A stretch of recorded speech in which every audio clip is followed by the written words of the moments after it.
Welcome to the third and final volume of Monster Hunter Evolution. This compilation video contains the entire Season 3 of my Evolution series, where I go over the movesets of certain monsters and how they've changed across the series, from the early games all the way to Monster Hunter World Iceborne and Rise Sunbreak. This compilation features the evolutions of over 20 monsters, including Gore Magala, Nergigante and Alatreon. Volumes 1 and 2 are also available, and all 45 episodes can be viewed individually through this playlist here. I hope you enjoy this compilation.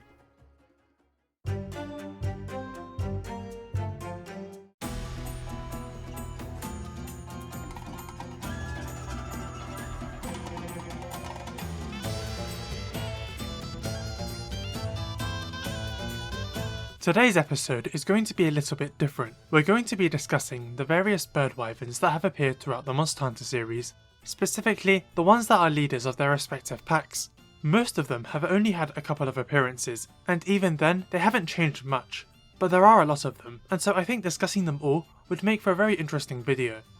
The first bird wyvern in the series is Velocidrome, a blue raptor with dark stripes and a red crest. He is usually accompanied by smaller monsters known as Velociprey, and they generally live in forest and jungle regions. They were both introduced in the first game, with Velocidrome being the first monster you ever fight. The game has two other raptor-like bird wyverns, the Gendrome and Iodrome. All three have similar movesets, with some small but key differences. Velocidrome has very few attacks. He can swipe in front of him, bite, or perform a jumping attack. He mainly repositions by hopping to the left and right and running forward. This already makes him a very basic monster, but he also cannot enrage. Gendrome is very much the same, although his minions are known as Genprey. The key difference here is that the Gendrome can paralyze you, and that he tends to live in the desert. Iodrome's minions are called Ioprey. He's arguably the hardest raptor out of the main three, since not only does he have more health, he has poisonous spit he can use as a projectile. Now I say the main three, which isn't strictly true, because Monster Hunter Freedom 2 introduced the Gaiadrome, and the small monster Gaiaprey. Again, he's identical to the others, but he's more similar to Iodrome in that he has a projectile, this one causing the snowman status. Gaiadrome most likely exists because the Arctic Ridge was the first locale in Freedom 2, and the developers wanted a new tutorial monster for players to fight there. It is worth mentioning that none of these raptors appeared in G rank for the first or second generation, and they skipped the third generation entirely. Monster Hunter Tri introduced two entirely new raptors, the Great Jaggy and the Great Baggy. These bird wyverns have a different body structure, having a lot more mass. Like the dromes that preceded them, they also have younger minions. The Great Jaggy is capable of biting forward, he can swing his tail around while shifting his body, and perform a hip check too. The Great Baggy does this as well, although he can also spit projectiles that cause hunters to fall asleep, allowing him a free attack opportunity. While Jaggy lives in a deserted island and sandy plains, Baggy lives in the tundra. Portable Third brought them back, but also introduced the Great Roggy, who lives in the flooded forest and volcano.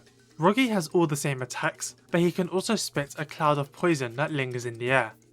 The Great Raptors, also known as the Dog Wyverns, all have the ability to call for their minions, which will have them arrive in the area to assist them. Velocidrome is shown to be doing this in a cutscene in the older games, but he and the drones cannot do it in gameplay. In G rank, they all move twice as fast. The Great Roggy can expel a bigger cloud of poison gas, while the Great Baggy can spit sleep juice while jumping backwards. Before we go any further, I would like to discuss the naming conventions of these monsters. You might be wondering why the early raptors have the word Drome at the end of their name, while the new ones have Great. Even in games like World you have the Great Jaguarus or Gyros, and the name Drome hasn't been given to a monster since the second generation. In Japan, the Velociprey are referred to as Ranposu, while the Velocidrome is Dosu Ranposu. The Gaiaprey are Gaianosu, while the Gaiadrome is Dosu Gaianosu. These are their original names, with the Dosu signifying that they are the larger ones. Even other monsters with the word Drome have this naming convention in Japanese, such as the Dosu Garyosu and Garyosu, being the Cephadrome and Cephalos respectively. The thing is, this also extends to the Great monsters. In Japan, Jaggy are called Jaggy, while the Great is called Dosu Jaggy. The Roggy is Furogi, and the Great is Dosu Furogi. And yes, this also applies to the wild monsters too. Jaguarus is Jagurasu, while the Great is Dos Jagurasu. So for all intents and purposes, the Great monsters should be called Drome, Jaggy Drome, Baggy Drome, Jaguarus Drome, but they're not. and as far as I can tell, the only reason is that the localization team for Monster Hunter Tri simply decided to give these new wyverns a different moniker, and the name stuck for future generations. The point is, these types of monsters used to be called Drome, and from the 3rd generation onwards, all new monsters like this are called the Great. It ultimately doesn't really matter, but is worth bringing up. When the 3 original bird wyverns showed up in Monster Hunter 4, they kept their original names. That being said, they did get some cool new additions. They can now become enraged, and they can limp back to their nests. They can summon their minions like the dog wyverns, they have new pin attacks, and they all have breakable crests.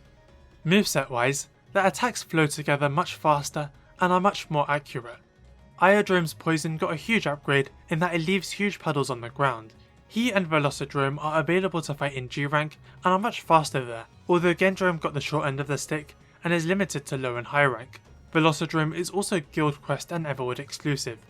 2 of the dog wyverns, Baggy and Roggy, did not return for 4, but the Jaggy did, as the first monster players encounter in the game.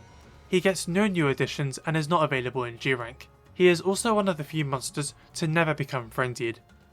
Moving on to generations, all of the 1st generation raptors made a return, while the Great Jaggy was absent, making Monster Hunter 4 his last appearance.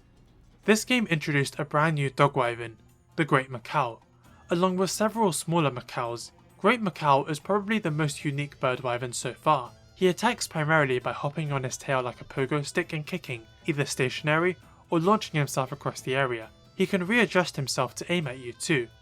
Very occasionally, he will double it up with another attack. He can swipe twice while dashing forward, as well as perform 2 smaller kicking volleys, and will smack his tail on the ground repeatedly.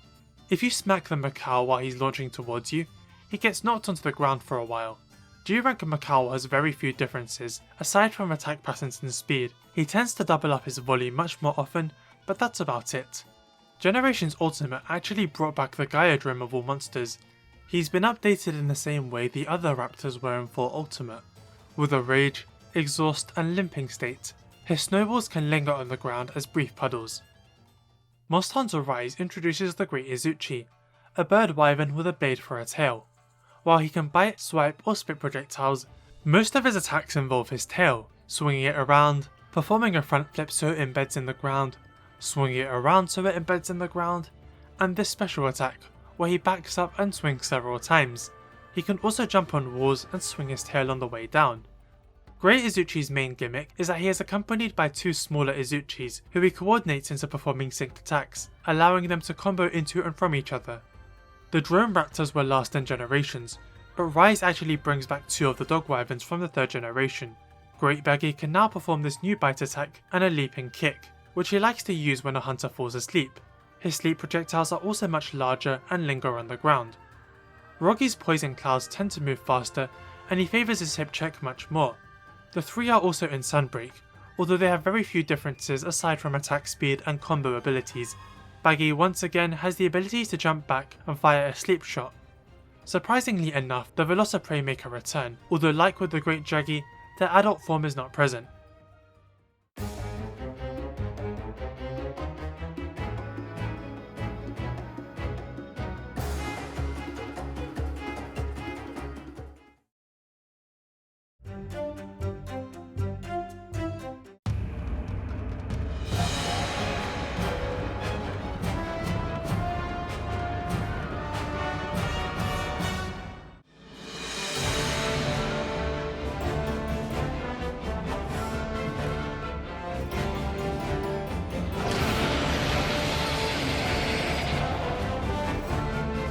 Gore Magala was introduced in Monster Hunter 4 Ultimate as the flagship monster of the game. He is a dark purple elder dragon with wings resembling a cloak. Shagaru Magala was introduced in the same game as the adult form of Gore. Both monsters are similar, but have quite a few differences, so we will cover both in this video. In 4 Ultimate, Gore Magala's neutral state has him move around on all 4s with his wings tucked onto his back. He tends to attack physically by biting, or rushing at you, either head-on or zigzagging. He can also fire projectiles that travel along the ground, either singular or 3 at once. He also likes to spread these pools on the ground that inflict you with a status new to this game, the Frenzy. If afflicted, you have a limited amount of time to deal enough damage, which will overcome the virus and grant you an attack bonus. However, waiting too long will limit your natural healing capabilities for a while. Unlike other statuses, getting the virus is kind of inevitable, so it's better to work with it than against it, especially because it cannot be cured. Gore Magala is completely blind, so throughout the fight he spreads these pools and projectiles around to get a better idea of where you are. Other attacks include the ability to create close range explosions either on the ground or in the air. He will often bite to the side while swinging his tail around. He can take to the skies, where he'll either launch a projectile or dive at you. Throughout the fight, Gore Magala will slowly charge up, indicated by his veins glowing from blue to purple to pink. When fully charged, he brings his wings down and initiates his frenzy mode.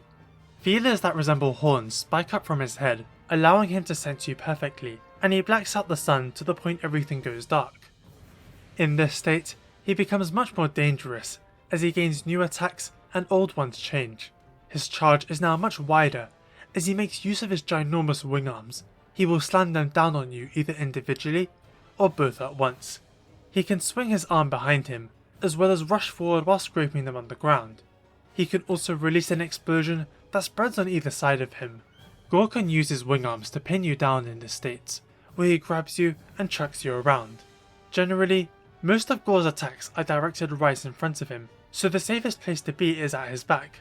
Unfortunately, to knock him out of the frenzied state, you need to attack his face, which is by far the most dangerous part of him, especially in this state. After doing so, he will return to normal and the cycle will begin anew. When in the frenzied state, there are some normal attacks that Gore cannot do, such as the zigzag charge, the explosion sweep, and the tail whip. Skipping ahead for the sake of brevity, G-rank Gore Magala's projectiles are bigger and move in unorthodox directions. He attacks at a much faster rate, and in frenzy mode, both wing slams can combo into a double slam. Gore doesn't really show up widely in G-rank. He's available through single player expeditions and guild quests, as well as one event quest that places him in a special arena, but that's about it. Shagaru Magala in the base game is encountered later than Gore. He's golden, has both wing arms out, and has actual eyes. What used to be feelers are now full-fledged horns, and he's much stronger. You see, Shagaru shares pretty much all his attacks with frenzied Gore Magala, with a few key differences. His frenzy powers are much more intense. He can scatter puddles passively, the frenzy projectiles have larger explosions, and can often split into smaller projectiles.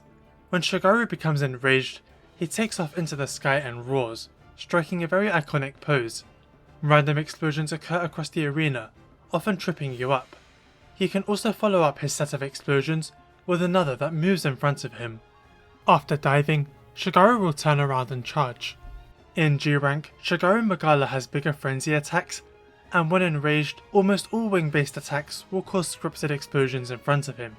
In many ways, Shagaru is a bit like Furious Rajang or Savage Deviljho, functionally a permanently frenzied Gore Magala with a few additions of his own. This even extends to his effect on the environment. While Gore Magala would darken the sky in his frenzied state, Shagaru does it passively, and will only stop upon death. Shagaru Magala is born when Gore Magala sheds his skin, which is actually foreshadowed whenever you injure him, as you can clearly see there are golden scales underneath the purple. However, it is possible for the process to fail, causing a half and half version. Meet Chaotic Gore Magala. I say half and half, but really, this variant is more 70% Gore, 30% Shagaru. He has huge streaks of gold and a horn permanently grown.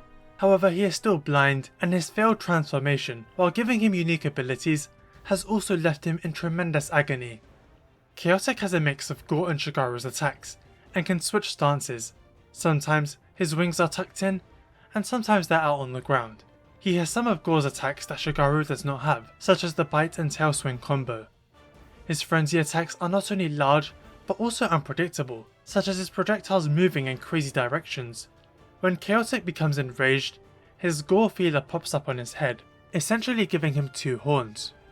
He has access to a frenzied mode too, where once again the sky darkens. It's a bit hard to see because he's moving so fast, but the Shagaru half of his face appears to have a glowing red eye.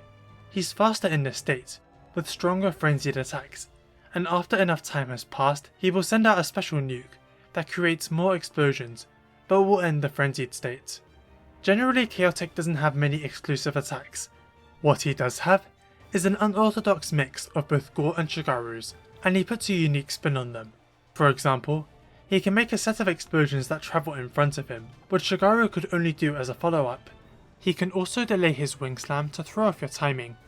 4 Ultimate's G-Rank was structured in such a way that you would encounter Chaotic Gore first, and then Shagaru later, with regular Gore being more or less optional. The hierarchy of power still puts Shagaru on top, with Gore at the bottom. Gore and Shagaru returned for Generations, while Chaotic returned for Generations Ultimate. They're identical in pretty much every way, so instead of discussing changes, I'm going to briefly discuss an interesting topic. What is Gore Magala? Earlier, I stated Gore was an Elder Dragon. This is not actually true. Shagaru Magala is an Elder Dragon, but Gore is not. Despite having 4 legs, 2 wings and a tail, a common trait among Elders, and straight up becoming Shagaru later in life, Gore is actually classified as... Yeah, they don't actually know.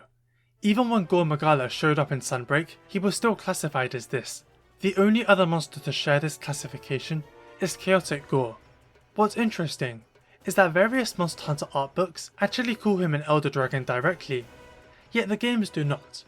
I'm pretty sure the reason for this is that while Gore Magala looks like an Elder Dragon, acts like an Elder Dragon, and fully transforms into an Elder Dragon later in life, the games don't classify him as one because despite all of this, he can still be affected by traps, something that does not happen to Elders. This is something about Gore Magala that they're not willing to change, but they probably don't want to make an entirely separate class that's just Elder Dragon that falls into traps. So Gore Magala's class remains a mystery, even though he kind of is an Elder. In any case, Gore Magala returned for Monster Hunter Rise Sunbreak, skipping World completely. He does not get many changes at all. His Frenzy Wave attack can be fired as a projectile from a longer range. In his Frenzy mode, he can rush forward with his wing arms. When diving from the sky, he quickly spins before initiating the attack. He also has a new hip check. Previously, knocking him out of his Frenzy mode would make him stumble away, but now it's a full knockdown. I want to take a moment to quickly praise the special effects on his wings. This flowing detail they had was present in 4 Ultimate, but not very prominent. On a system more powerful than a 3DS, it truly looks amazing. Unfortunately, his sky darkening effect isn't as good. It doesn't physically block out the sun anymore. Shagaru Magala also returned to Sunbreak, with quite a few more changes than Gore. For starters, the Sanctuary has not returned, so Shagaru hangs out exclusively in the Citadel instead, and roams around more like a normal Elder Dragon. In addition to this, he no longer passively darkens the sky just by being present, which feels like a major downgrade. When he enrages, he doesn't even strike his iconic star pose anymore. So what does he actually gain? Well, he has Gore Magala's new Sunbreak attacks, and he moves faster across the board. He can also swipe his wing arm in front of him. While enraged, the more he attacks, the more his eyes and mouth glow. After enough time has passed, he will eventually let loose with a laser aimed straight ahead. The laser can actually be prevented by dealing enough damage to his face, which will cause a knockdown similar to Gore's frenzied state. When Shagaru reaches a certain health threshold, he will rage by flying up into the air like in Monster Hunter 4. This is when the sky starts darkening, and it will also cause explosions just like that game too. In this state, not only does Shagaru become much more aggressive, but almost every attack he performs with his wing arms will now send a set of explosions out in front of him. Shagaru can also perform a different laser. This one has him stand on his back legs and sweep it around in an arc while aiming at you, and it's a bit harder to dodge. Shagaru can be knocked out of this state, and he will also sometimes leave it naturally on his own, but he will mostly spend the final stages of the fight like this. Title Update 3 introduced Chaotic Gore Magala to the game. He's been updated for Sunbreak with a lot of Gore and Shagaru's new additions, but at the same time, he's quite like how he was in 4 Ultimate, where he mixes them up quite a lot. For example, one of his favourite things to do is spin around into a projectile attack or create explosions. When Gore and Shagaru spin, it means they're about to hip check you, but Chaotic will deliberately mislead you sometimes. His Frenzy Wave spreads out in a V shape rather than a straight line, and he will deliberately mistime certain attacks to throw you off. Chaotic also has his old enhanced state, where Gore Magala's Feeler appears. Here he gains Shagaru's wing swipe, as well as his delayed frenzy explosions, only they send out projectiles after doing so. Overall, he becomes much faster. After enough damage has been dealt, he enters his frenzied state, where his eye glows once more. His wing arms will also cause explosions, and he can launch a volley too. Sometimes he can perform a faster slam, where he rushes forward slightly. His frenzy wave attack has been altered so that it explodes in a T-shape rather than two straight lines. The long range version now causes explosions to occur in an X, covering a wider area. Chaotic will also perform a brand new pin, where he scrapes you along the floor and tosses you in the air, before firing Shagaru's laser, which is the only time he uses it.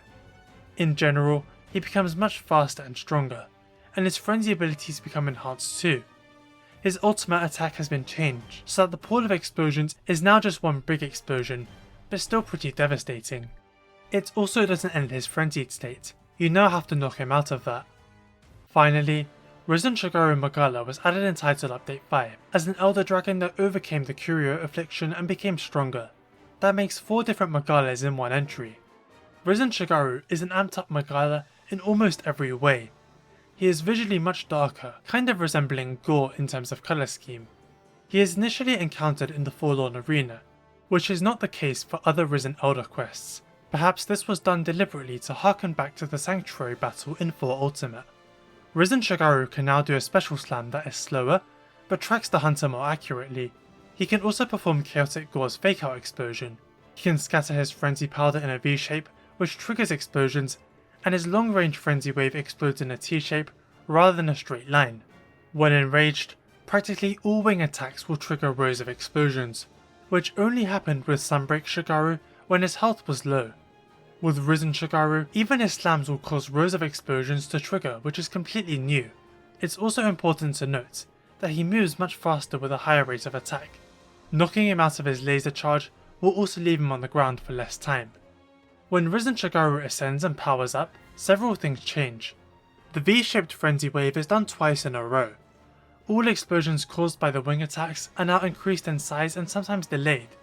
His straight laser is fatter in size, and his sweeping laser causes explosions to spread along the ground. Risen Shagaru will also perform a triple wing slam. It is also worth mentioning that the sky is darkened while he's in this state. Not just that, but he's even faster than before. Now because Shagaru enrages and enters the Risen state while grounded, he doesn't really get that many opportunities to do his classic star pose. So now he has a new attack, where he causes pillars of frenzy explosions to appear in a circle and move towards the center. After a short period of time, a massive explosion occurs. Shagaru will sometimes do this immediately upon entering the Risen state. When close to death, Risen Shagaru's double slam can be comboed from a triple slam, making it technically 5 slams in a row. It doesn't end there however, because a special version of Risen Shagaru Magala is also available at higher level anomaly quests. Not much is different here, but it's worth mentioning regardless. The V-shaped frenzy wave now goes 3 ways rather than 2. His standard wing explosions now go 2 ways like a V-shape. In general, many of his attacks are faster, and the rows of explosions are often double or tripled up. In his Risen state, his homing wing slam can be followed with a double one. In general, his combos are altered, and his rate of attack has been dramatically increased. For example, in the standard quest, he would follow a pin with a homing wing slam. The hazard version though, will follow it with a triple wing slam followed by a straight laser. When close to death, he will fake out his double slam with another, and he'll even do this as part of a combo, meaning he technically combos 7 slams in a row.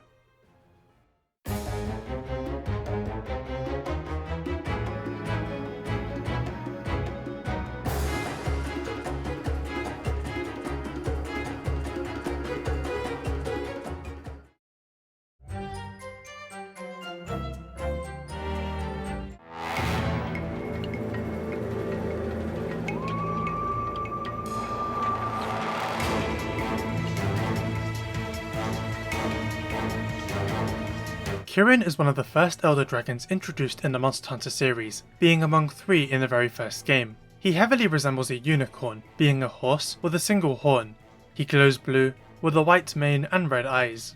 When you think of the word dragon, I'm sure Kirin is not what you immediately have in mind, but in the Monster Hunter series, there are all sorts of different monsters that are classified as dragons. The general criteria is that a monster should tick at least a few of these boxes. Have 2 wings, 4 legs and a tail. Be really big. Be really old.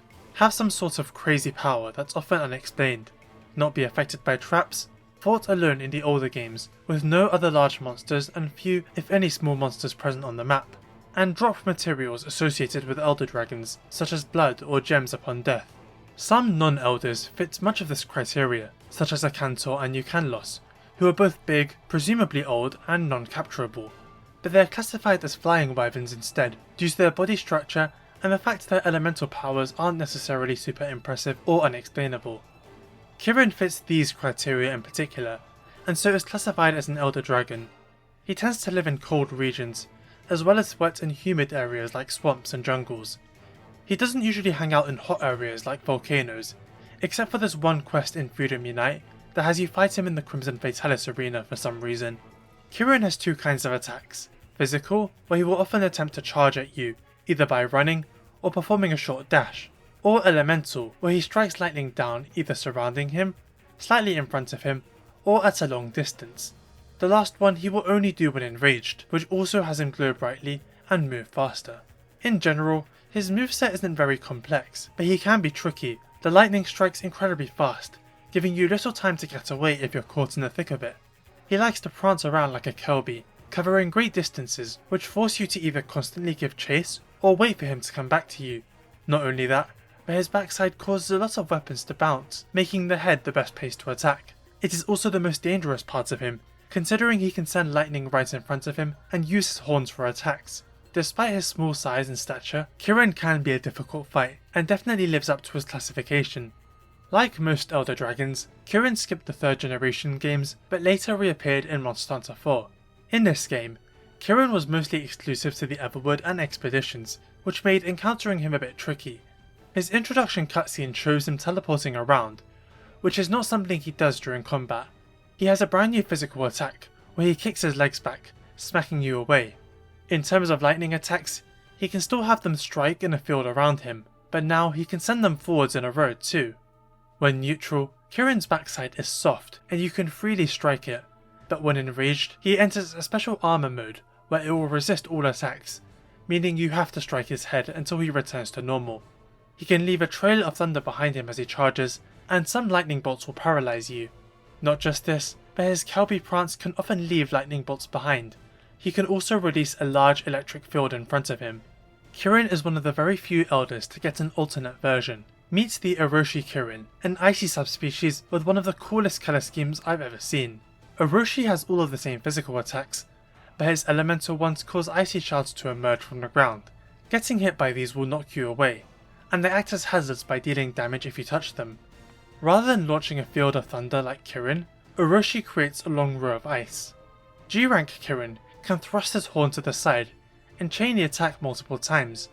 G-rank Orochi Kirin also has the horn thrusts, but he can also launch his ice row twice in quick succession, as well as create a field of mist that encases you in ice while forming shards. Kirin appeared in Generations. The biggest change is that he no longer uses the tower music as his battle theme, instead using the theme of whatever area he's in. Not just this, he has always fought on his own in this game. In previous entries, despite being an Elder Dragon, you could still encounter other monsters in the same hunts as Kirin, which was always pretty strange. He later returned for Monster Hunter World. Kirin received a slight redesign, being larger, with much more hair on his mane, which is coloured differently. He doesn't have the sideways horn thrust from 4 Ultimate, but he can do a slight uppercut. He still has the same lightning powers from the old games, but can now send out a huge bolt in front of him. During the fight, he can charge up, causing his hair to spike up, and boosting his thunder attacks. This lets him send out lightning bolts faster, with his damage being increased. He can also create longer bolts in rows on the ground that light up before striking. When you knock Kirin over, he flails on the ground, which is different from the older games where he would lie there as if he was dead. Arch-Tempered Kirin was added later to World. This one is shinier, deals more damage, and his bolts can cause paralysis. He can also send out multiple rows of lightning. Iceborn Kirin retains that attack, although he doesn't paralyze nearly as much. He has the 4 Ultimate Horn Thrust attack back, and when he creates the longer bolts, he can crisscross them to cover a wider area.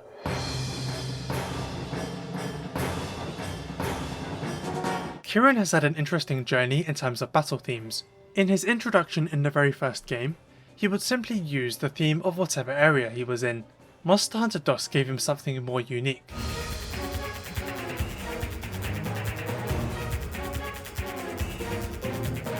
This is Kirin's theme, but it's also that of the tower, which was introduced in that game. Kirin shares it, so it will play for him wherever he's fought, but also for any battle in the tower. Monster Hunter Frontier didn't use many of the battle themes from DOS, replacing them completely, and those themes were used in Freedom Unite. Therefore, Kirin and the tower's theme became something that might be a little more familiar.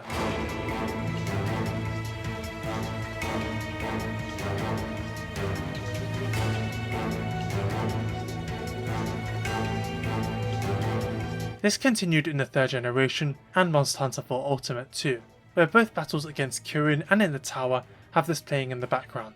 But what's interesting is that Kirin's introduction cutscene in 4 seems to have elements of the DOS theme playing instead.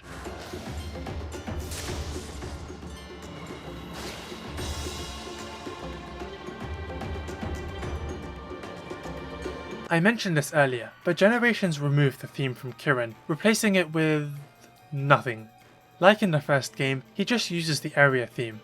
The track is still used for tower battles, and this continued for World, where the Coral Highlands theme plays during battles against him, and Sunbreak, where the tower returned with a new remade theme.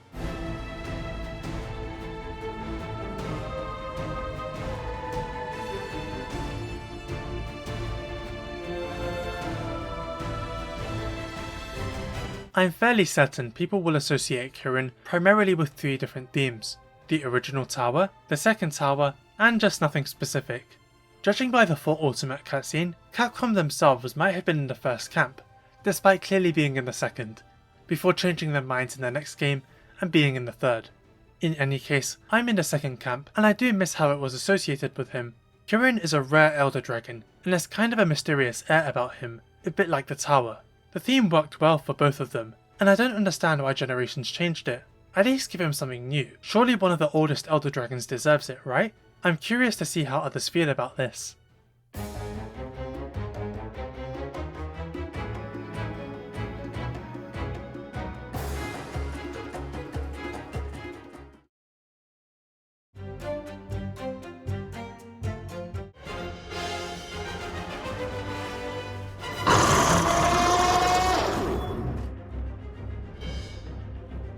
Bazelgeuse is a flying wyvern introduced in Monster Hunter World. He is encountered late game as an invading monster, where his role is to fly in and interrupt your hunts with other monsters. Invading monsters have been a thing for a while now, where your quest will get barged in by a monster that is not your quest target, forcing you to change priorities very quickly. Some specific monsters have it as their role. Deviljho in every single Monster Hunter game since his debut has had a high chance of appearing in the majority of high rank quests, and because he can be found in any area, an encounter with him is highly likely. And because he's a powerful threat that you're officially meant to encounter later in the game, you most likely will not be ready for him. Bazelgeuse was a new invading monster introduced in Monster Hunter World. He invades by deliberately seeking out fights between hunters and monsters and attacking them all immediately, usually appearing long before you're ready to face him. When on the ground, Bazel can attack by charging or tackling you, where he drags his body along the ground. He can also smash his entire body down. Other attacks have him shoot a fireball, headbutt, swing his tail, smack it down, hip check, or leap up into the air and land. You might have noticed the scales on the underside of his body and tail. Those are bombs that he drops with every attack, that explode after a delay. The bombs help his attacks cover an even wider area, and make it dangerous to strike back against him. His signature attack has him glide through the sky while dropping bombs. He can do this up to 2 times before diving down. This is actually an attack he likes to do immediately upon invading, which makes it pretty devastating as you often won't see it coming until it's too late. When Bazel enrages, his scales glow, causing the bombs to explode much faster and his attacks to drop even more of them, often at a constant rate. This, however, can lead to his bombs fully depleting, meaning he won't be able to drop any more until they grow back. Bazelgeuse did not return from Monster Hunter World Iceborne, although he did make a brief appearance in a story cutscene. Instead, he was replaced with a variant, Seething Bazelgeuse. This happened with quite a few of World's monsters, where they didn't appear in the expansion, but a new variant of them did. Seething scales are a dark blue colour, and unlike the base form, he is not an invader. Rather than being able to fight in every single locale in the game, he can only be found in the Elder's Recess. Seething tends to fight more on the ground, and his tail and body will glow independently of each other and regardless of whether he's enraged or not, causing their bombs to be charged. He has a new attack where he sweeps his tail from side to side, spreading bombs behind him, and he attacks at a faster rate. His bombs are more predictable with where they land, as he will only launch them with attacks and not constantly like the base form. Seething's biggest change happens when he powers up further, causing his bomb scales to glow purple. This is because the bombs now function differently, being much larger with even bigger explosions, making Seething much more deadly. These bombs can even stick on walls, and he launches so many of them too. They will only be launched when his tail or body are glowing purple, and with enough damage you can temporarily knock either one out of this state. Seething will also start chaining more attacks together, like being able to tackle twice in a row or slam his tail after a sweep. It goes without saying, but his bombing raid is much harder to avoid as well. He has an ultimate attack where he uses up all his bombs, scattering them across the area before diving down in a huge explosion and letting off a massive scream. Bazelgeuse later appeared in Monster Hunter Rise's first title update without Seething. Despite only being in the previous game, there are a surprising amount of differences here. While Bazel is an invader again, he will not perform his bombing raid immediately upon entering a fight. Secondly, he will never run out of bombs like in World, but he's also way more consistent with how he releases them, with the positions being scripted. When enraged, he will no longer constantly drop them, and his glowing state is fully tied to his rage. In terms of attacks, he can perform a mid-air dash while dropping bombs. His bombing raid has been altered, so that his bombs cover a much wider area, and he always does 2 passes and will explode upon diving. In many ways, Bazel has been made much more like Seething. While he can still be fought in all maps in the game, the invader aspect has been toned down severely by removing the immediate bombing raid. It's not like the Nintendo Switch wasn't capable of such a thing, because Valstrax has a similar mechanic, they just chose not to implement it. His bombs being launched in fixed positions is also a Seething thing, and does remove some of the chaos that the World version brought. I'd like to take a moment to highlight his theme. Bazelgeuse is the only monster to be introduced in World with a unique theme that was brought over to Rise with a new remix. In World, his theme was purely orchestral, but the Rise version places a heavy emphasis on vocals.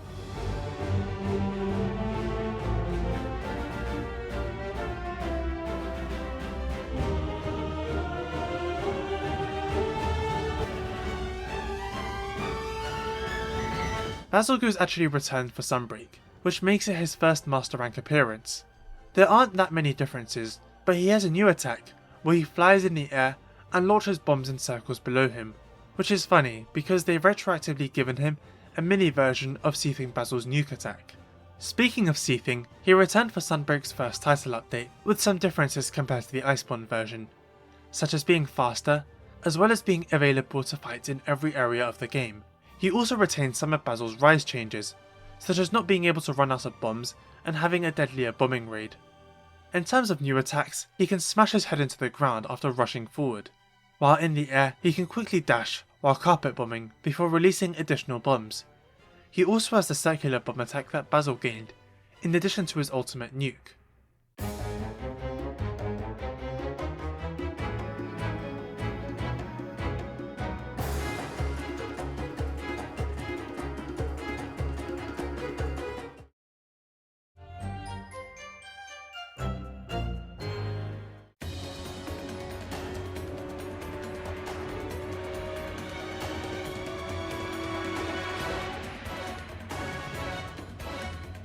Glavenus is considered the main flagship of Generations. He is a brute wyvern with a massive sword for a tail, which he primarily uses for attacks in conjunction with bites and fireballs. Unlike the other brutes, Glavenus has a unique roaring animation where he scrapes his tail against the floor. In terms of biting attacks, he can bite forward once or twice in a row, as well as to the side. In terms of sword attacks, he can scrape it along the ground, creating a fire volley. He can also slam it down, either while on the ground or after jumping to create more force, and he can also swing it behind him. Glavenus' sword by default is blue, but eventually it heats up. While it does more damage in this state, it also softens and takes much more damage, and this is the only way it can be severed. His signature attack has him grip the blade in his mouth, charging up before releasing a giant spin attack. Eventually the blade cools down, appearing worn out, and so Glavenus has to sharpen it again, turning it blue. He uses the shavings from his tail to heat up his throat, allowing him to shoot fireballs, either in front of him or to the side. They're quite special in that they'll land on the ground and explode after a short time. His bite attacks can also deal fire blight. Dealing enough damage to his head will cause the fire in his mouth to explode, knocking him over. When enraged, the blue spikes on his body become red, and he can slam his tail down twice in a row. When exhausted, he has a pin attack he uses to regain stamina that ends with him swiping his tail at you. G-rank Glavenus has 2 new tail slams, a very fast one following a bite attack, and a slower one that's a bit stronger. He also uses his pin more frequently.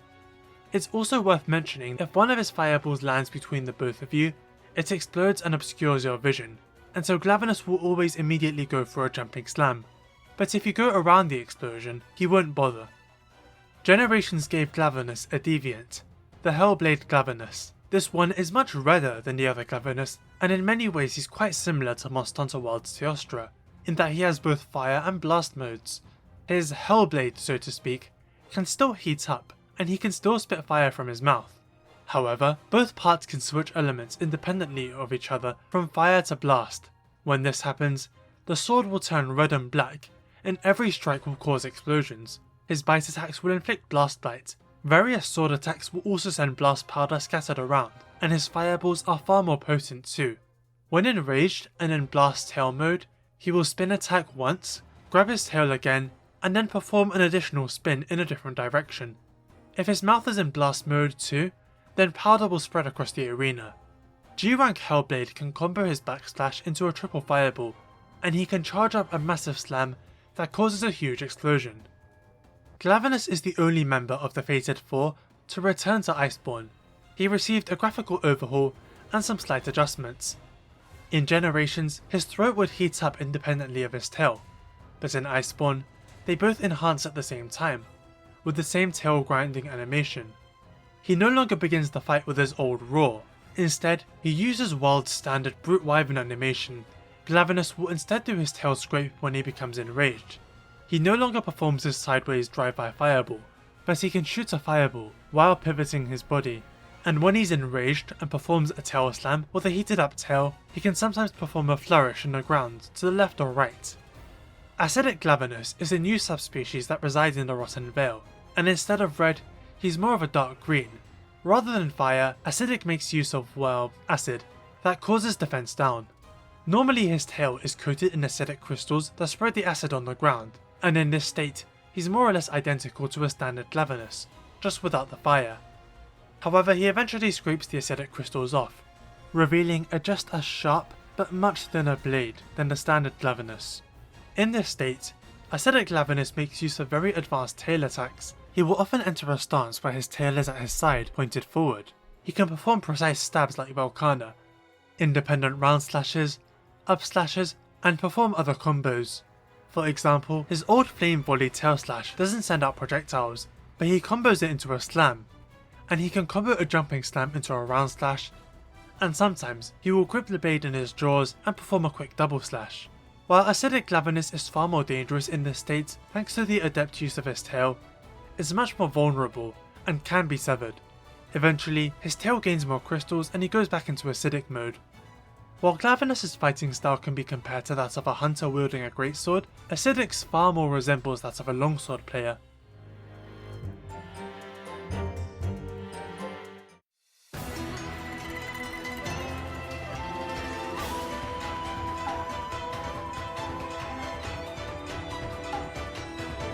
Mizutsune is a Leviathan, and is often associated with the 3rd generation of Monster Hunter due to his storyline taking place in Nukomo village in Generations. He kind of resembles a flower, with pink fins looking like petals. Mizutsune, or Mizu for short, fights exclusively on land, making use of physical and bubble attacks, and overall, he's unlike any Leviathan that came before him. Mizu still bites and body slams like other Leviathans, but he can spin around, swinging his tail. Not only this, but he can slide and smack his tail down on you, flick his tail at you, and slip and slide around the arena in multiple directions. Mizutsune makes use of bubbles in his attacks and movements. He can blow 3 at once, or launch a massive one. These inflict you with bubble blight, causing you to slip and slide around the arena like a complete buffoon, unable to attack or properly dodge. Mizu can also launch bubbles with various other attacks, including red and green ones, which buff your attack or heal you respectively.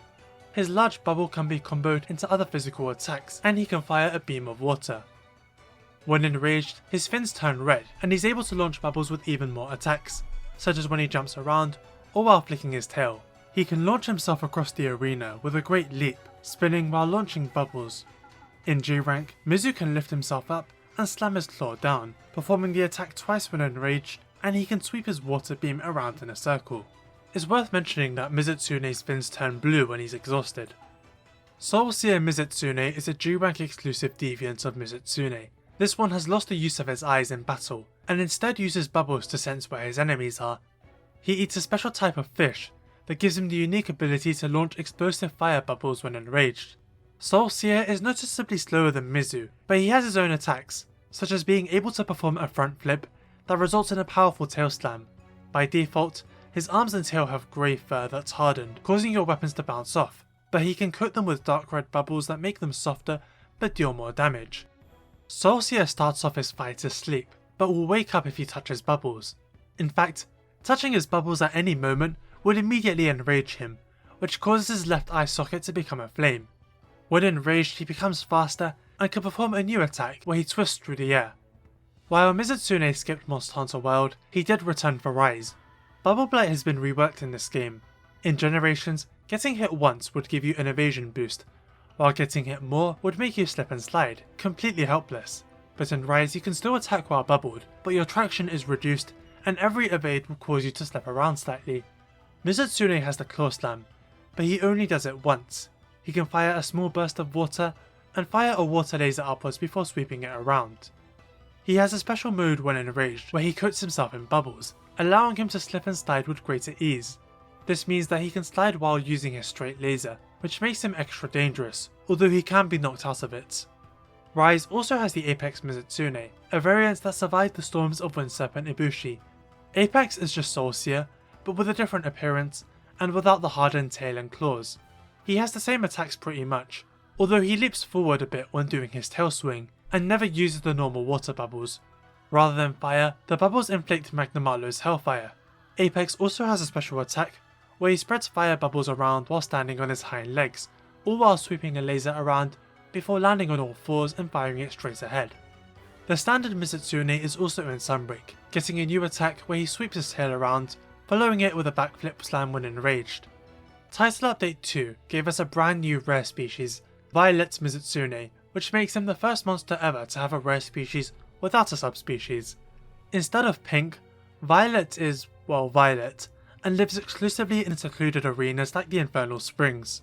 Violet is a little similar to Soul Seer and Apex in that he makes use of fiery bubbles, and this is because his bubble foam is very oily, which means the bubbles he leaves on the ground will often burst into flames. He often spreads these oil bubbles onto the ground in a ring, in an attempt to trap you on the inside.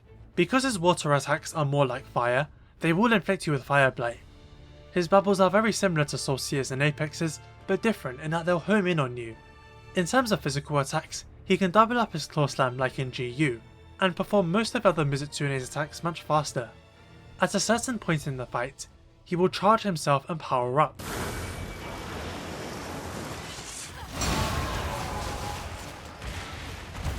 Up until this point, the arena theme would play as the background music, but after this moment, Mizutsune's own one overrides it for the rest of the fight, and he is one of 2 monsters in the entire game to do this.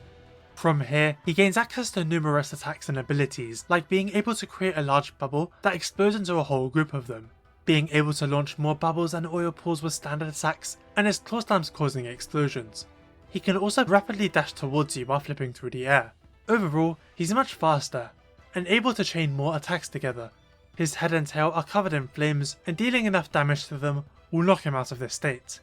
If you leave him like this for long enough, he eventually creates a huge bubble that rises in the air as Violet himself glows with more intensity. Leave him like this for even longer and he'll perform a special attack where he draws you in and brings the bubble down, blowing it up and inflicting massive damage. However, knocking him out while the bubble is active will cause it to fall down on him, dealing massive damage to him. An event quest was later released for a hazard version of Violet Mizutsune, with some minor but important differences. He starts off in the second phase with his theme already playing. More of his attacks create bubbles, which of course home in on you. His water burst attacks will have several explosions released in a row. His bubble volley is always followed up with him leaping at you, and he can double up his explosive claw slam. Because his health is increased, it can take longer to lock him out of his enhanced state, making it more likely that the large bubble will fall on you.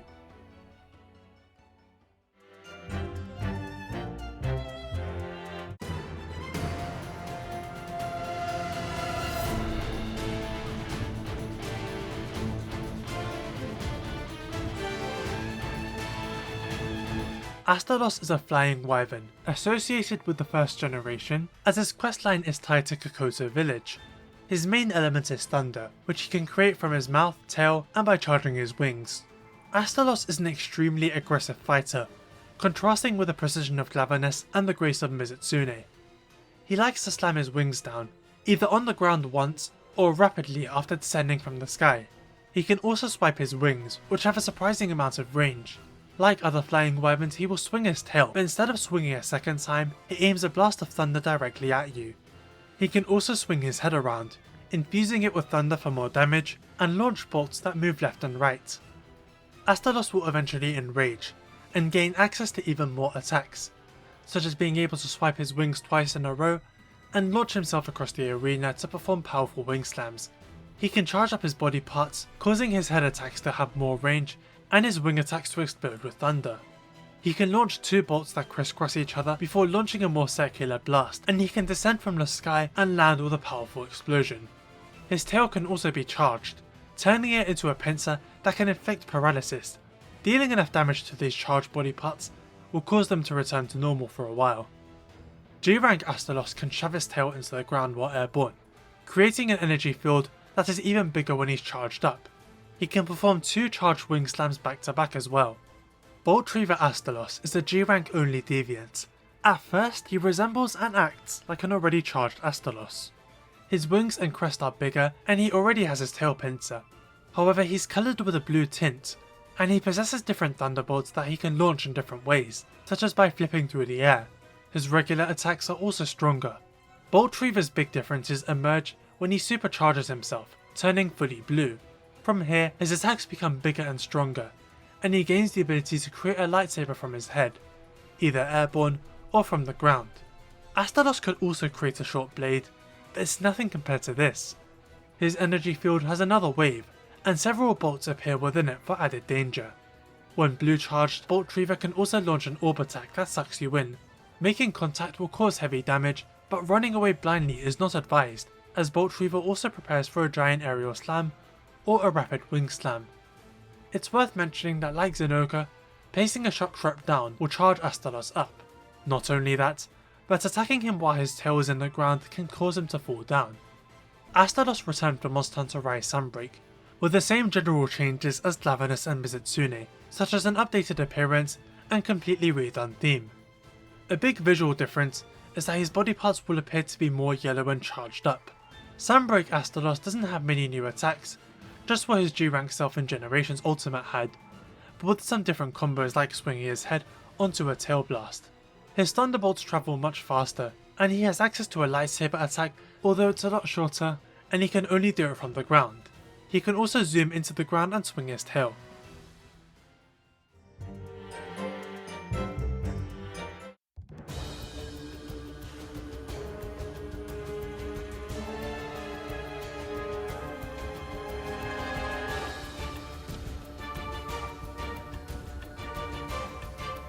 Gammoth is a fanged beast and is closely associated with the second generation of Monster Hunter. That was the generation that first introduced ice monsters and the snowy mountains, and Gammoth mainly resides there, with her questline being in Poke Village in Generations. Gammoth quite literally resembles a giant mammoth, and to this day is probably one of the biggest non-elder, non-boss monsters in the entire series. She attacks primarily using her enormous trunk and by throwing her weight around. She can use her trunk to dig out snow from the ground and either throw it at you or fire it as a projectile. She can swing it from side to side while approaching, as well as slam it down in front of her. She can even use it to suck you close to her, allowing for an easy attack. Her tusks can also be used to dig into the ground. One of Gammoth's favourite attacks is her lifting up her front legs and slamming them down, dealing heavy damage and causing tremors. She can also use her trunk to draw ice from the ground, which coats her legs in snow and you if you're close enough, and this will cause her slams to deal more damage with a bigger radius. Gammoth also has a pin attack too, where she uses her trunk to damage you. G-Rank Gammoth has one major addition. Sometimes when she raises her two front legs to slam down, she will instead fall backwards. Elder Frost Gammoth is a deviant introduced in Generations Ultimate, exclusive to G-Rank. She's a much older Gammoth and has a much greater mastery of the cold. For example, she can coat her legs and tail with ice rather than snow, and her trunk can be coated too.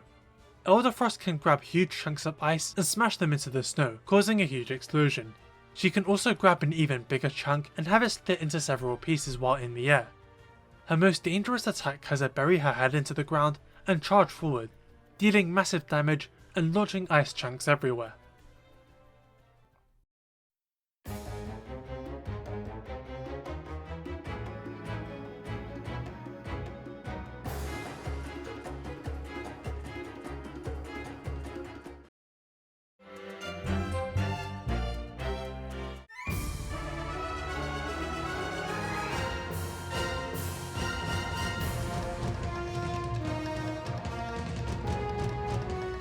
Lagiacrus is a teal-coloured leviathan with orange spikes, and is the first Thunder Element flagship monster.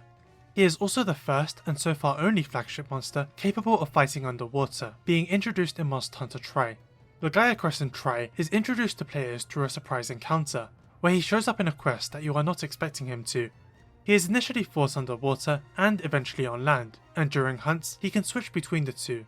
On land, Lagiacrus can shoot thunderball projectiles. He can swing his head around, curling up to send his tail swinging behind him. He can slam his body into the ground and zoom at you. Simply moving against you will deal damage, and he has a double bite at close range too. He also has a hip check which, with his size, can be difficult to avoid. When underwater, he can flick his tail at you from below. He can chain thunderballs together, and he has underwater variations of his land attacks. They can be more dangerous down here, because they have the opportunity to hit at more angles. Plus Lagiacrus can execute them faster. His biggest addition underwater though, is the ability to make use of his shell shockers. Those spikes on his back can be charged with electricity only in the ocean, and when this happens, not only are existing attacks charged with electricity, but he can perform powerful area of effect blasts that force you away. This, combined with his mobility increase, can make him a genuine challenge. The shell shockers can only be used underwater, and when fully broken, disables all his thunder attacks. Their position on his back makes for an interesting dynamic. On land, hitting them is only possible when we knock him to the ground, as they're simply too high on his back. Underwater combat allows for 360-degree movement, which means that we can simply swim up to them and get free hits. In the Monster Hunter series, now more than ever, we're often faced with monsters that can change their movesets on the fly, unlocking new abilities that make them more dangerous, and you either have to wait for them to reverse on their own, or knock them out of it. Technically, Lagiacrus is the first case of this, being a monster who can fight on land with one type of moveset and then go underwater, becoming more dangerous. What makes him even more threatening is that fighting underwater is harder than it is on land for us, while he can move around much more easily. Roughly a year or so later, Monster Hunter Portable 3rd released for the PSP in Japan. This was an original game that reused maps and monsters from Tri, but a huge difference was that it didn't have underwater combat, being land only like every other game. Regarding the two underwater maps in Tri, the deserted island had those specific areas closed off, and the flooded forest had been dried up. These were locations that Lagiacrus could previously reside in, and he was excluded from Portable 3rd entirely. As we've established, Lagiacrus was designed with both land and water combat in mind, and it would seem that without one, the Portable 3rd developers did not think it was worth including him. In Tri, he doesn't really leave the water areas unless he absolutely has to. For example, in the deserted island, the furthest he'll go on land is Area 5. He is more of a water monster than a land one. Monster Hunter 3 Ultimate came out sometime later for the 3DS and Wii U. This game is essentially Monster Hunter Tri, but incorporating content from Portable 3rd and with new G-Rank content. This means that Lagiacrus is back in this game, with some G-Rank additions. The main difference is that Lagiacrus can hip check twice in a row when underwater. Introduced in high rank, and also fightable in G rank, is the subspecies Ivory Lagiacrus, an ivory-covered leviathan with blue spikes. He is a lot bigger than the standard Lagiacrus, and has a very key difference. Ivory is much more adapted to land, and spends much more time there than underwater. Ivory can use his shell shockers on land, which is something the standard Lagiacrus cannot do, so by default, all the previously exclusive underwater thunder attacks can freely be used here. In addition to his thunder projectiles, he can fire a larger one that rapidly explodes on the ground. Being a land-based Lagiacrus, he also hangs out in areas of the deserted island that Lagiacrus never visits, same with the flooded forest. Ivory is capable of underwater combat too, sharing the same attacks with underwater Lagiacrus in high and G rank. 3 Ultima also has a G rank exclusive rare species called Abyssal Lagiacrus that resides in the boss arena known as the Underwater Ruin. He is dark blue, and his shell shockers are always active, causing his entire body to glow with electricity. This is a very old Lagiacrus, who has grown so big that he can't live on land anymore. All of his thunder attacks are massively enhanced. He is even bigger than Ivory, which makes his physical attacks possess even more danger. He also has the ability to create 3 large whirlpools that last for a few minutes, and can drain your stamina upon contact. He can shoot Ivory's enhanced thunder projectiles too. You may have noticed that underwater combat plays a fairly substantial role in all Lagiacrus fights. Even Ivory will sometimes fight down there. Lagiacrus himself was cut from the only 3rd generation game to not have underwater combat. None of the Lagiacruses returned for Monster Hunter 4 Ultimate, neither did underwater combat, which itself has never returned to the series. But Lagiacrus was brought back in Generations, being fought exclusively on land. The deserted island from Tri was also brought back to this game, identical in structure to how it was in Portable 3rd. Lagiacrus can now travel in the same areas Ivory used to. He can even be fought in the Misty Peaks, which wasn't the case in 3 Ultimate. For the first time ever, Lagiacrus fights exclusively on land. What has essentially happened is that he now has an expanded version of Ivory's moveset, as he can use his shell shockers on land and make use of even more thunder attacks. Lagiacrus can fire thunder projectiles that land on the ground and create a hazard in the form of pure lightning. When enraged, his area of effect can cause lightning bolts to appear in multiple locations. He can create a series of thunderballs that rapidly rotate around him, serving as another hazard. He can also charge up a thunder projectile that explodes into several thunder blasts. Not only that, he can launch a supercharged area of effect that also explodes into multiple blasts. He still has all of his physical attacks from Tri and 3 Ultimate, but they can be charged with thunder, just like they would when he used to fight underwater. Lagiacrus will often appear to travel underwater when he moves between areas too. In G rank, his thunder line can be doubled up, and he can perform a new thunder bite that is often comboed from other physical attacks like a charge. Lagiacrus is not in Monster Hunter World, or Rise, or any of the expansions, nor are his variations. It was later revealed that not only was he supposed to be in World, but they tried to put him in the other 5th generation entries too, but were ultimately unable to. And the reason for this is Lagiacrus's body structure. In World, the maps often have varied terrain, with slopes and hills and ledges everywhere, and monsters are coded to have their bodies adapt so it doesn't look like they're floating. The issue with Lagiacrus is that when he moves around, his whole body stays on the ground. Belly, legs, and tail, and having to make them all adapt to the terrain was just too much for the hardware the games were running on. Monster Hunter Rise featured the return of Leviathan Mizutsune and introduced newcomers Almudron and Somnicanth.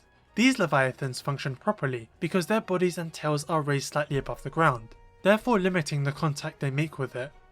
For Lagiacrus to make a return, this issue would have to be fixed.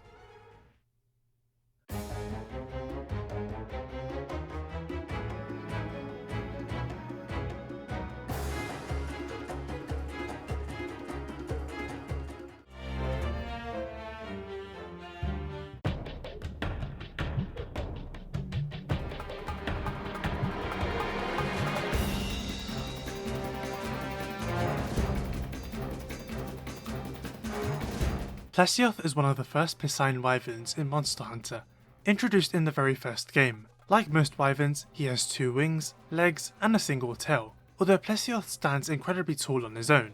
He likes to reside in jungles, forests, swamps, deserts, and sometimes mountains, particularly areas that have close proximity with water. Plesioth is also amphibious, capable of swimming around and walking on land. Plesioth usually starts in the water, where you're unable to reach him. From here, he can either fire a beam of water upwards at you, or sweep it around. Eventually he will jump out and shimmy across the ground. Plesioth's land attacks consist of a bite, a water beam aimed straight ahead, and shimmying across the ground. Two of his most infamous attacks are his tail spin and hip check. These are attacks that many monsters have, but what made them so infamous with Plesioth is that the hitboxes were widely inflated. You see, because he's so tall, his tail is high above the ground, so logically when he spins around, it wouldn't really count as an attack, right? But if you're standing under him, you will still be hit, and it's the same for his hip check. In G rank, Plesioth will often sweep a beam across the ground while standing upright. Green Plesioth is a subspecies introduced in Monster Hunter G. He is generally identical to the standard form, but he does have the ability to put you to sleep while leaping from the water. Plesioth was not the only piscine wyvern in the first game, as it also featured Cephadrome, a sandy coloured fish who can always be found in the desert. Cephadrome is the adult form of the smaller monster Cephalos, and generally, he is encountered earlier in the game than Plesioth. While Plesioth swims in the water, Cephadrome swims in the sand, allowing him to move around you. He has the abilities of hip check and swing his tail, although with his smaller size, the attacks don't have the same hitbox discrepancy. Like Plesioth, he can also shimmy across the ground. Cephadrome can also spit sandblasts from his mouth and leap out of the sand. You can also force him out of there by throwing a sonic bomb. Lagiacrus made his debut in Monster Hunter Frontier, but was later brought over to Freedom Unites. His name implies a volcano-based Plesioth, which is true since, like Plesioth, Lagiacrus swims around in lava rather than water, before eventually fighting on land. However, he looks completely different, being grey, looking much more fish-like, with an increased body mass and reduced wings. While swimming, Lagiacrus can splash magma chunks onto the ground. Rather than leap onto land, he prefers to dig underground and surface from there. Generally, his physical attacks are the same as Plesioth's, although he also has original attacks and other major differences. For example, Lagiacrus appears to be much better at shimmying than Plesioth, being able to change directions when enraged. He can also leap up into the air and land, causing tremors. He can spit magma chunks that explode into smaller chunks and swing his tail from side to side. Plesioth and Cephadrome were introduced in the first generation of Monster Hunter, while Lagiacrus was brought into the second generation after being introduced in Frontier. Moving on to the third generation, however, none of the piscine wyverns were brought back for Tri. However, Plesioth and Green were later brought back to 3 Ultimate. These games were quite unique in that they let you fight monsters underwater, and the result of this is that you can now follow Plesioth down there. On land, Plesioth is the same as he always was, although it would appear his hitboxes have been cleaned up a bit. His tail appears to swing lower to the ground, making the swing attack better telegraphed. When underwater, Plesioth can leap up into the air and dive back underwater for a huge impact. He can rapidly swim across the arena, twist around and flick his tail forward, and even spin like he does on land. He can also fire his water beam and hip check. Plesioth will choose to move between the land and sea on his own. If you choose to stay on land while he's underwater, it is entirely possible for him to turn into the old Plesioth and take pot shots at you. Green Plesioth is back, and G-Rank exclusive. His biggest difference is that unlike the standard Plesioth, he can sweep his beam while underwater. It is worth mentioning that Plesioth can be fished out using a frog in pretty much any game he is in, which forces him to fight on land for a while. Moving on to the 4th generation, underwater combat was removed from the series entirely, and initially, not a single piscine wyvern was present. Actually, scratch that. Not a single piscine wyvern was fightable. Plesioth could be found in the village of Chico Sands, particularly in Sunsnag Isle, which is populated by felines. In this village is a contraption that can be used to catch fish, and this occasionally includes Plesioth or his subspecies, who can be found swimming around there. Successful timing will result in the easiest Plesioth kill of all time, allowing you to make some of his gear. Failing to catch him will have him rise up to sweep a beam of water. While Plesioth continued to wage war with the felines, Cephadrome returned in 4 Ultimate.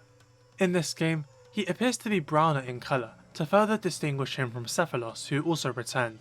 Cephadrome retains his old attacks from Freedom Unite, and in this game he can perform a leaping attack across the sand that paralyzes you.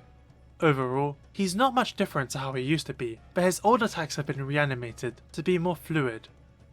Moving on to generations, Cephadrome is present and identical to his 4 ultimate self. Plesioth has returned, without underwater this time, and therefore more in line with his Freedom Unite self. In terms of moveset, his bite can also cause sleep and will home in on you. Many other new additions emerge when he's enraged, which includes a stronger hip check that has a bigger wind up and causes wind pressure. When he performs his standard water beam, he will shake his head near the end of the attack, sending the beam in different directions. Levatioth also returned for generations. In this game, he moves noticeably faster than in Freedom Unite. He can perform a backwards jump that lets him combo into a shimmy. However, he can often fake out and simply stand up again instead. Levatioth has a new attack sequence where he will dig into the ground and perform a series of attacks where he dives upwards and launches molten chunks of rock on his way down, which split into other rocks. Sometimes he will dive upwards and spit a rock directly at you. At least once during this sequence, he will surface and look side to side, which is an opportunity to strike. What's interesting is that before Levatioth digs, he spits into the ground first as if to melt it, allowing him to swim through. At the end of the attack sequence, he resurfaces and shimmies across the ground. In G rank, he can fire 3 molten chunks of rock in a row while walking backwards, and can shimmy around in more directions faster, a bit like how he was in Freedom Unite. Now we move on to the 5th generation, which does not have Plesioth or Cephadrome. World introduces a new piscine wyvern, encountered early in the game, located in the Wildspire Waste, the Gyrotodus, who heavily resembles a Levatioth but is massively shrunken down. Gyrotodus swims around in shallow water and makes use of mud, covering himself in it for protection or firing it at hunters. He can also leave it on the ground, where they solidify as platforms for hunters to walk above the water, which normally slows them down unless they have a special skill. They can also drop as mud globs, which severely slows a hunter down. When submerged, Gyrotodus can zoom at hunters, fire up to 3 projectiles, or dive below the water and leap up for a big attack. He can also sweep his tail from side to side and bite at you. Dealing enough damage will knock him out of the water, causing him to walk around like a normal piscine wyvern. He also tends to attack like a standard piscine wyvern, firing mud projectiles, shimmying, are all things he does until he decides to dive back into the water. Gyrotodus will sometimes go below the water to cover himself in mud, which can reduce damage dealt against him. It can either be washed off with attacks or water pods. Encountered later in the game's high rank is Levatioth, who is back. In this game, he's been massively redesigned to be much smaller, about the same size as Gyrotodus. In the older games he would never roar, but in World he does. He shoots lava from his mouth as a liquid, and he leaves lava on the ground whenever he shimmies around. Levatioth has a new mechanic in the form of armor. When he swims in lava, his body heats up and softens, allowing you to damage him. But over time it cools down and hardens, which causes your weapons to bounce off. This is similar to Agnacta's magma armor in the 3rd generation, but unlike Agnacta, Levatioth's armor cannot be permanently disabled. However, firing torch pods can reheat various parts of it, and tenderizing him with a clutch claw will negate his armor entirely. He gains more new attacks when enraged. In Area 10 of the Elder's Recess, Levatioth will dig down and emerge from the holes in the ground, spewing lots of lava drops everywhere. He can also dive from pool to pool, before eventually landing on the ground. Levatioth can also charge up an explosive lava blast that he fires on the ground. In other areas of the recess, he can swim like Gyrotodus, sharing many attacks with him. Like Gyrotodus, dealing enough damage to Levatioth will knock him out and have him walk around on land. He also has a variation of his Gen ultimate dive and jump attacks. Here he will submerge himself, emerge with a bite attack or lava blast, and then dive back down again, doing this a couple of times before emerging with a jump attack. All of this spreads lava on the ground, which damages you over time. Iceborne introduces a new piscine wyvern, the Beotodus, who resides in the Hoarfrost Reach. He looks quite different to the others, having a large horn and fin. Rather than water or lava, Beotodus swims around in the snow. Like the water with Gyrotodus, the snow can slow you down, adding to the overall difficulty. Beotodus is the first monster to be encountered in Master Rank. Unlike the other 2 piscine wyverns, he can roar and is generally much faster than them. He can spin around while swimming, smack his horn into the ground, and he can backflip into the snow, before leaping across the area with a snowy explosion. some of his attacks have him rapidly swim towards you, and in general, he's far better at moving through his terrain than the other Piscine Wyverns were. When on his feet, Beotodus fights similarly to Plesioth, hip checking, swinging his tail and biting. He shares some attacks with Gyrotodus, although he performs them faster. Before we move on, it's worth mentioning that Iceborne's endgame map, the Guiding Lands, cannot host Gyrotodus or Beotodus, because there are no regions with the deep water or snow. However, Levasioth can be fought there. Moving on to Monster Hunter Rise and Sunbreak, only one Piscine Wyvern returned, Gyrotodus. In this game, he is encountered later than you would expect, being the urgent quest to reach Hunter rank 5, and not in low rank at all. Rise doesn't have world's water or snow mechanics that slow you down, so in this game, Gyrotodus has been massively upgraded. His raw nut actually stuns you, and it's harder to make him flinch. He has a new combo where he spits a projectile and runs to the side, which he repeats twice. He no longer leaves the hardened mud on the ground, instead it will just slow you down, although not as severely as it would in World. When submerged, he can hip check and perform an attack where he spreads mud across the ground in a V shape before either hip checking or charging at you. If he leaps into the air while enraged, mud globs will scatter across the area, similar to what Levasioth used to do. He also shoots even more globs when enraged, up to 3 at once.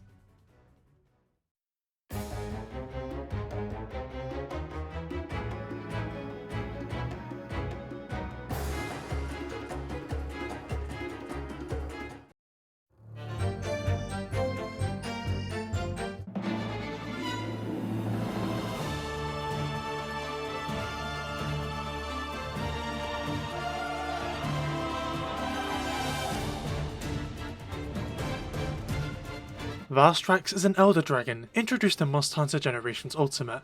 He is the main flagship monster of the game, and his defining traits are his wings, which function like rocket jets. Valstrax resides in a variety of different areas, such as the desert, mountains, or tundra. While he was introduced in a G-rank expansion, Valstrax can be fought in high rank, and his attacks include biting, charging, or rushing forward while weaving left and right.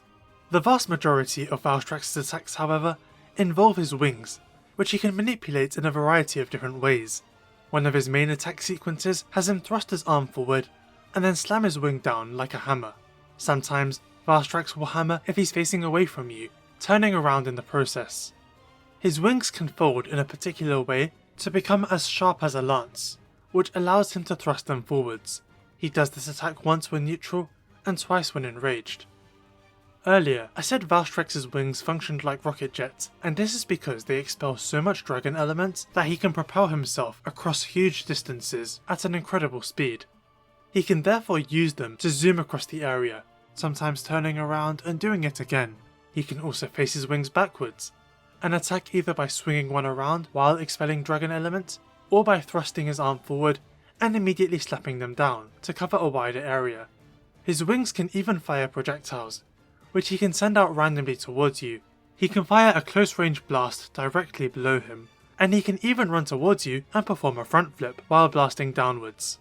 His most iconic attack has him fly up high into the sky until he becomes a red glow. From there, he flies in an arc before crashing down in an attack that's very hard to avoid without a Superman dive. In G-rank, Valstrax can thrust a wing forward before swinging it around in an arc, which covers a very wide area. He can also aim a blast forward immediately after aiming downwards. Because Valstrax uses up a lot of energy, he often has to stop and recharge himself by taking in air through vents on his chest. Dealing enough damage while he's doing this will cause an explosion and knock him over. In many quests in Generations Ultimate, while Valstrax won't actually be present, he can be seen in the sky far in the distance, kind of resembling a star.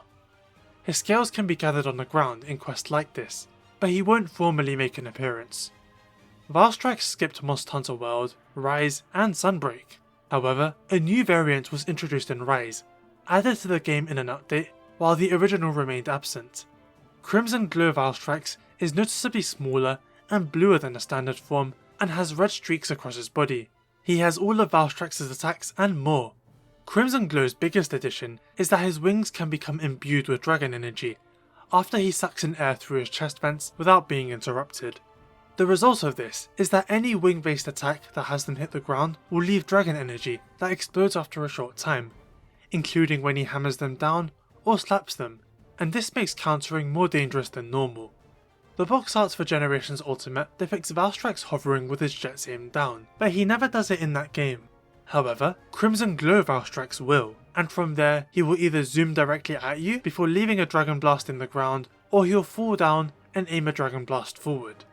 When he's charged up and enraged, if he zooms down from midair, he goes past you and drags his wing into the ground to slow down, which causes dragon energy to appear and explode. Other additions include the ability for him to hammer his wings up to 3 times in a row. He can also slap his wings down twice in a row too. Crimson Glow Valstrax is also capable of a brand new attack where he puts his charged wings together and fires a giant laser that also leaves dragon energy in the ground. This attack is very similar to one performed by Shara Ishvalda. In Rise, Crimson Glow Valstrax's big aerial attack is known as the Ambush and is indicated by a little notification on the side. But what's more, is that Valstrax will actually do this attack on other monsters while you're fighting them, similar to Bazelgeuse's bombing raid in Monster Hunter World. This particular ambush takes slightly longer and deals 0 damage to you, only the monster. Aside from the notification, the music will also shift to his theme, which was newly remade for this game. In Generations, Valstrax would move between areas by taking off into the skies, before disappearing as he transitioned through a loading zone, as most monsters would.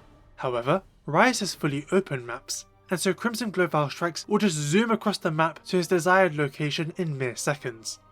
In Sunbreak, while hovering in the air, Crimson Glow Valstrax can move towards you and jab his wing forward like a lance. He will either do it twice before landing, or once and then aim his wing down like a hammer into the ground. In High Rank, he would end the laser attack by aiming it upwards, but in Master Rank, he will instead bring it down a second time to catch people off guard. Sunbreak's 4th title update adds Risen Crimson Glow Valstrax, a new form that overcame the Curio affliction and became much stronger. Risen Crimson Glow Valstrax, or just Risen Valstrax for short, is darker in colour and has scars all over his body. Normally, when Valstrax thrusts his arm forward, he will combo into a wing smash, or a slap, depending on which direction his wing is facing. Risen Valstrax will often hammer his wing, and then uppercut while releasing dragon energy. He can also do a reverse wing slap that leaves dragon energy on the ground.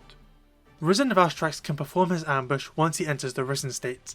In this case, however, he sends a dozen or so dragon blasts onto the ground before he crashes down himself. Crimson Glow was sort of shown to have this ability in his introduction cutscene, where he sends it raining down on the poor inhabitants of the Shrine Ruins, but this is the first time we see it during gameplay. In the Risen states, Valstrax becomes much faster, and he leaves much more dragon energy on the ground. When Valstrax fires his laser in Master Rank, explosions will occur during the initial blast, not when he brings it down the second time. Not the case for the Risen state, however, where both times the laser will cause explosions. He gains a special attack, where he charges up for a giant spin attack. From there, he charges up again for a quick, precise, and powerful lance jab. Slamming his wing into the ground after an aerial stab will cause a 4-way explosion. Like all other Risen dragons, dealing enough damage will knock him out of the state, but he will eventually re-enter it. At a high enough anomaly rank, a hazard quest for Risen Crimson Glow Valstrax is unlocked. Hazard Risen Crimson Glow Valstrax generally is faster, with extended combos and some slight alterations. When Hazard Risen Valstrax stabs his wing forward, he can sometimes dash to the side and proceed to do another 2 stabs. He can also do a spin from this. He won't always do the sidestep though, which makes him much more unpredictable. The standard Crimson Glow would either perform a double aerial stab or a single stab followed by a wing smash, and it's the same for Risen, but the Hazard version can do 2 stabs and a smash. Hazard Risen Valstrax can perform 2 slams followed by an uppercut. More of his attacks leave dragon energy on the ground, including his spin attack and front flip. After performing his front flip, he can also immediately perform the aerial stab combo or the double zoom, which is done noticeably faster. When Hazard Risen Valstrax does his big spin, instead of stabbing once afterwards, he does it twice very quickly. He can also slide during the initial charge to get closer to you.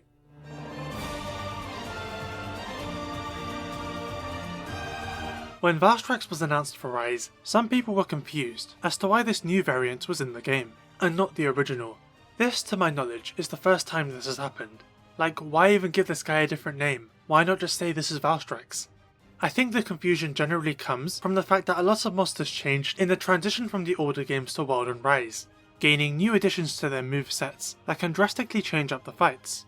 Iceborne Zinogre has an entirely different body structure to the standard one and fights a lot slower, but this isn't Big Zinogre or Heavyweight Zinogre, it's just Zinogre. And when they reverted a lot of those changes for Rise, he was still Zinogre. So for all intents and purposes, Crimson Glow may as well have just been Rise's iteration of a normal Valstrax. Why did they feel the need to differentiate them like that? If you were to picture the two Valstraxes in the same game, it becomes apparent. Crimson Glow is a lot smaller. The original Valstrax cannot charge up his wings. Crimson Glow is explicitly said to be driven insane by the excess dragon energy in his body, which is not the case for the normal Valstrax. Crimson Glow targets other monsters in combat, while the original doesn't. They're both very different fights on a fundamental level. Differentiating them with a name change also allows for the standard Valstrax to be brought back without these new changes in the future, or for both of them to coexist in the same game. But here's where the contradiction lies. In the previous episode, we covered Plesioth. In his first 3 appearances, he was massive and would fight on land while frequently diving underground into lava. But when he was brought back to World, he was shrunken down and given a new armor mechanic where his body hardens when he is outside of lava for too long. It's literally the same thing as Crimson Glow Valstrax, except Plesioth in World is not a special variant or anything like that. He's just Plesioth, despite being so different to the original. My opinion is that Capcom probably considers Valstrax to be a far more important monster. He is the flagship monster of Generations Ultima, and perhaps they believe that for this reason, it was necessary to differentiate this one. Another potential reason is that Crimson Glow is unlocked at HR 100 in Rise, and is the very last monster in the base game. Usually final monsters are pretty hard, so rather than having players face off against a standard Valstrax, they instead can fight a more special version. It's not the same thing, but consider how Ruin Nergigante and Scorned Magnamalo cap off their respective games. The reason to classify Rise Valstrax as a separate variant is definitely a little bit strange overall, especially because his name doesn't exactly roll off the tongue, but there are a lot of reasons as to why they would do things in this way.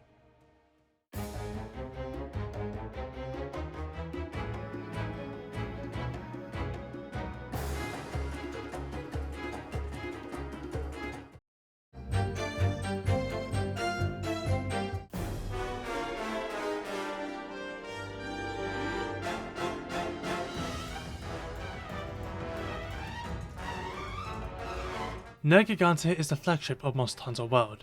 He is an elder dragon known for eating other elder dragons. While most elder dragons specialise in some kind of elemental power, Nergigante is unique as he focuses entirely on strength, overpowering his opponents with brute force. While Nergigante is implied to roam anywhere in the New World, he can only be fought in the Elder's Recess in his introduction game. He attacks primarily by using his forearms, punching once or twice, or swiping it across the ground. He can also rear back on his hind legs and slam down hard enough for his forearms to go into the ground. Nergigante can also use his head to smack you. He can shoulder tackle across the ground by using his wings, slam his tail down behind him, and even dig his wings into the ground. He can also rush towards you, and leap across the arena. While he fights like a bit of a brute, he can be fairly agile when repositioning, leaping around to get a better angle. Nergigante has a special mechanic in the form of spikes that cover his body. They're constantly growing on his forearms, head, wings and tail, turning from white to black over time. When they're white, all slam attacks will cause spikes to shoot out like projectiles, but you can attack back to break them off, which will require them to regrow. Eventually, they become black and your weapon will bounce off. If all his body parts have black spikes, he will perform a devastating dive bomb, which causes the spikes to shatter, restarting the process. An interesting fact is that this whole mechanic with the spikes is said by the developers to only be possible with the power of the PlayStation 4 and equivalent systems, as there are over 1000 spikes on his body. This means they could not have achieved something like this in the older games. In any case, Nergigante is one of 2 elder dragons known to become exhausted over time, with the other being Kushala Daora. He is also one of the first standard-sized monsters to have a near-death state where he changes his style of fighting. Historically, many monsters have had multiple phases where they become stronger over time, although these usually happen around the halfway mark, and almost always only happen for special boss monsters. This one with Nergigante is a bit different. The music doesn't shift, he simply roars in a unique manner to indicate that the state has begun. From here, he gains access to a new faster punch and an alternate aerial slam. Nergigante has a nest that is only accessible when he's in the Elder's Recess. He flees there when he's almost dead, and will break one of the walls to increase the overall area. World's final update added Arch-Tempered Nergigante, who has been enhanced through bioenergy and is now much stronger, and shinier too. He has exclusive battle music that's a remix of Nergigante's original theme. Arch-Tempered Nergigante's biggest new addition is a slam he does, which is incredibly fast for some reason. He can do this multiple times in a row, and it can be very hard to react to. He enters his near-death state earlier than Nergigante would, and gains access to 2 new attacks. The first is a counter. Sometimes when you attack him, he will rear back and try for a counter slam. The second is this new spin, where he swings his tail around.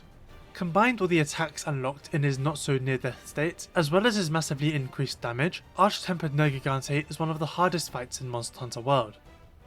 Moving on to Iceborne, Nergigante did not return, nor did the Arch-Tempered version. Near the end of the story, you encounter a variant, the Ruiner Nergigante. Visually he's darker, and his spikes are shinier. You sort of beat him, he comes back, steals your kill, and runs away to the Guiding Lands. Once you've reached Master Rank 100, you get to fight him for real, and only when you've hit that rank. The game makes sure that you can't fight him until you're there. Ruiner Nergigante is the only form of Nergigante in Master Rank, and can be found in every locale in the game, unlike the standard version, who was only in the Elder's Recess. Ruiner has the counter and the fast punch from the start of the fights. He still has the spike growing mechanic his base form has, but they will no longer fire the same spike projectiles, and the dive bomb mechanic is gone. This is because a new mechanic has replaced all of that, in the form of his new metal spikes. As you deal damage, his fire will enter new phases where he stands and roars, before performing a new plunging attack. Every time this happens, a random body part will gain these huge metallic spikes, and attacks from these spikes will not only launch projectiles, but also inflict bleed. You can destroy them by dealing enough damage, but this will only reduce their overall power. They'll permanently shoot spikes and still cause bleed. Ruiner gains a new set of spikes every time he performs this attack, so he will become more and more dangerous as the fight goes on. Ruiner is particularly adept at sliding, being able to swiftly move around on the ground. He will either slide independently or as part of a plunging attack. Other new additions include comboing a swipe into a slam. Unlike the standard form, he does not have any kind of near-death state. Tempered Ruiner Nergigante was added in a later update, and curiously has actual moveset differences. For example, he has the spin that Arch-Tempered Nergigante has. He can do the insta-dive bomb too, and has a new attack where he rapidly leaps across the arena. It doesn't do much damage, but it does knock you off your feet. Later into the fight, he can swipe his wing across the ground after the fast slam, as well as fire spikes from it. He can also shoot spikes after the fast punch, which he couldn't previously do. He's overall significantly more challenging than the non-tempered version. Something curious is that the cutscenes featuring Ruiner Nergigante feature segments from the Arch-Tempered theme.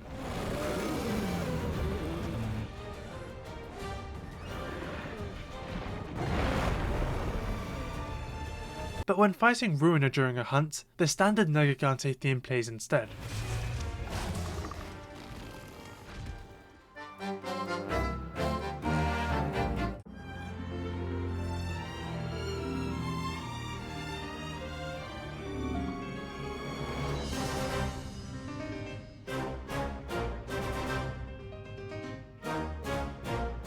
Velkhana is the flagship of Monster Hunter World Iceborne. She is an elder dragon who uses ice as her main element. Prior to her introduction, Kushala, Deora and Alatreon were the only elder dragons to make use of ice in such a manner, but it was by no means their main element. Velkhana is the very first true ice dragon. Initially, Velkhana is encountered in the Elder's Recess, where she fights you with a reduced moveset. She gains icy armor at the end of the quest and flees, before re-emerging at Seliana to try and take down the new research base. After being repelled again, she is fought for real in the Hoarfrost Reach, with the full extent of her abilities. While Velkhana is an ice dragon, the Hoarfrost Reach is not the only place she resides. In fact, she can be fought in every locale in the game, yes, even the Wildspire Waste. Upon engaging her in a fight, she coats herself in the armor. Her attacks can generally be broken down into 3 categories: breath, tail, or other. In terms of breath attacks, she can send out beams of ice. She can fire them straight ahead, sweep them in an arc, or sweep one beneath her while in the air. These can often create solid walls of ice, and they can be broken by attacking them with your weapon, which allows you to climb and jump off them. The ice walls are created when her breath attacks come into contact with clouds of icy mist she spreads across the area. Clouds on the ground create walls, while clouds in the air create frozen crystals that fall down. Some breath attacks are dedicated to creating ice for offensive purposes. She can create a huge chunk straight ahead that explodes out of the ground. She can fire a beam right into the ground to create waves of exploding ice rings, and she can create frosty crystals in the air that fall upon you. Then there's the tail attacks. Velkhana's tail is sharp, and she has immense control over it, being able to manipulate it like a lance by constantly stabbing from different angles. One of her favourite attacks is to stab to the side while aiming at a target, which she does twice when neutral. She likes to hop backwards and spin around with a tail thrust, and she can dig her tail into the ground and spin, dragging it while rising into the air and falling. There is also an aerial version of this attack. Velkhana can also jab her tail beneath her while in the air. Her tail attacks are precise, and generally pretty fast, and she will mix them together with her breath attacks for a very fast paced fight. There's one attack where she sort of combines them, freezing the ground and trapping you before readying her tail and performing a stab. In terms of other attacks, she can rush at you from the side or charge. When Velkhana is enraged, she will stab to the side 3 times in a row, or stab twice in and underneath. She will also breathe her ice straight laser twice in a row. Velkhana will slowly upgrade her armor throughout the fight. Breaking 2 different parts will completely shatter the whole thing and return her to normal, also causing a knockdown in the process. Leave her with upgraded armor for long enough, however, and she'll unleash an ultimate attack, where she sweeps a beam 360 degrees before creating several circular ice ground blasts.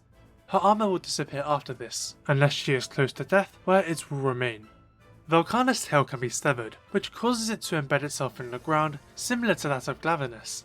It's worth wait, hold on a second. Her tail is on the ground, so why does she still have one? Well, it turns out that even if you sever Velkhana's tail, she will simply create a new one out of ice. When she doesn't have armor, a tail will be created for attacks involving it, shattering when the attack is over, and when she regrows her armor, the tail comes back with it. Arch-tempered Velkhana was added to Iceborne's final update. Like Nergigante, this one is shinier, has massively increased damage, and her own special theme. She now combos into the Ice Pen attack far more often. After thrusting her tail forward, she will often dash forward for the circular ice blasts. When creating the forward ice blast on the ground, multiple explosions will occur. She has a brand new attack that she can combo into, where she will quickly breathe an arc of ice onto the ground, which formulates several ice walls before taunting. Interestingly enough, she takes more damage while doing this. Clutch clawing her will immediately have her rush forwards, and in general, she leaves much more ice around than her standard form. When performing her ultimate attack, her icy armor will not disappear. You will always have to break it yourself. Velkhana skipped most time to Rise, but returned to Sunbreak in its 4th title update. Velkhana in this game can once again be fought in every single locale in the game, no matter how hot or mild, although her introduction quest has her fought in the Frost Islands. In Iceborne, Velkhana simply being present in a locale would cause icy mists to cover the whole map. Elder Dragons in Sunbreak don't normally cause weather effects like that, but Velkhana is sort of a notable exception, as you can see snowflakes falling around her. Sunbreak Velkhana now has Arch-Tempered's Breath Arc, although it creates less ice walls. I find that she will almost consistently do an underneath stab twice in a row, with the second having her land on the ground. When Velkhana powers up, the blue aura she creates in the air is more prominent. In this state, she can perform a powerful attack where she formulates ice chunks on the ground before creating a huge explosion. This isn't a replacement for her ultimate attack, however, she can still do that and lose her icy armor. She has 2 brand new physical attacks. The first has her perform an enhanced tail dig spin that's longer and has a combo into Arch-Tempered's Breath Arc. The second has her rush forward and spin around, swinging a tail in the process. Severing Velkhana's tail in Sunbreak will not have her grow another one in her normal state. She must grow the icy armor for that. There is also a hazard quest for Velkhana that was released in a later update. Aside from having more health, dealing more damage, and starting in her enhanced armor mode, the only real difference is that she creates much more ice in some specific attacks.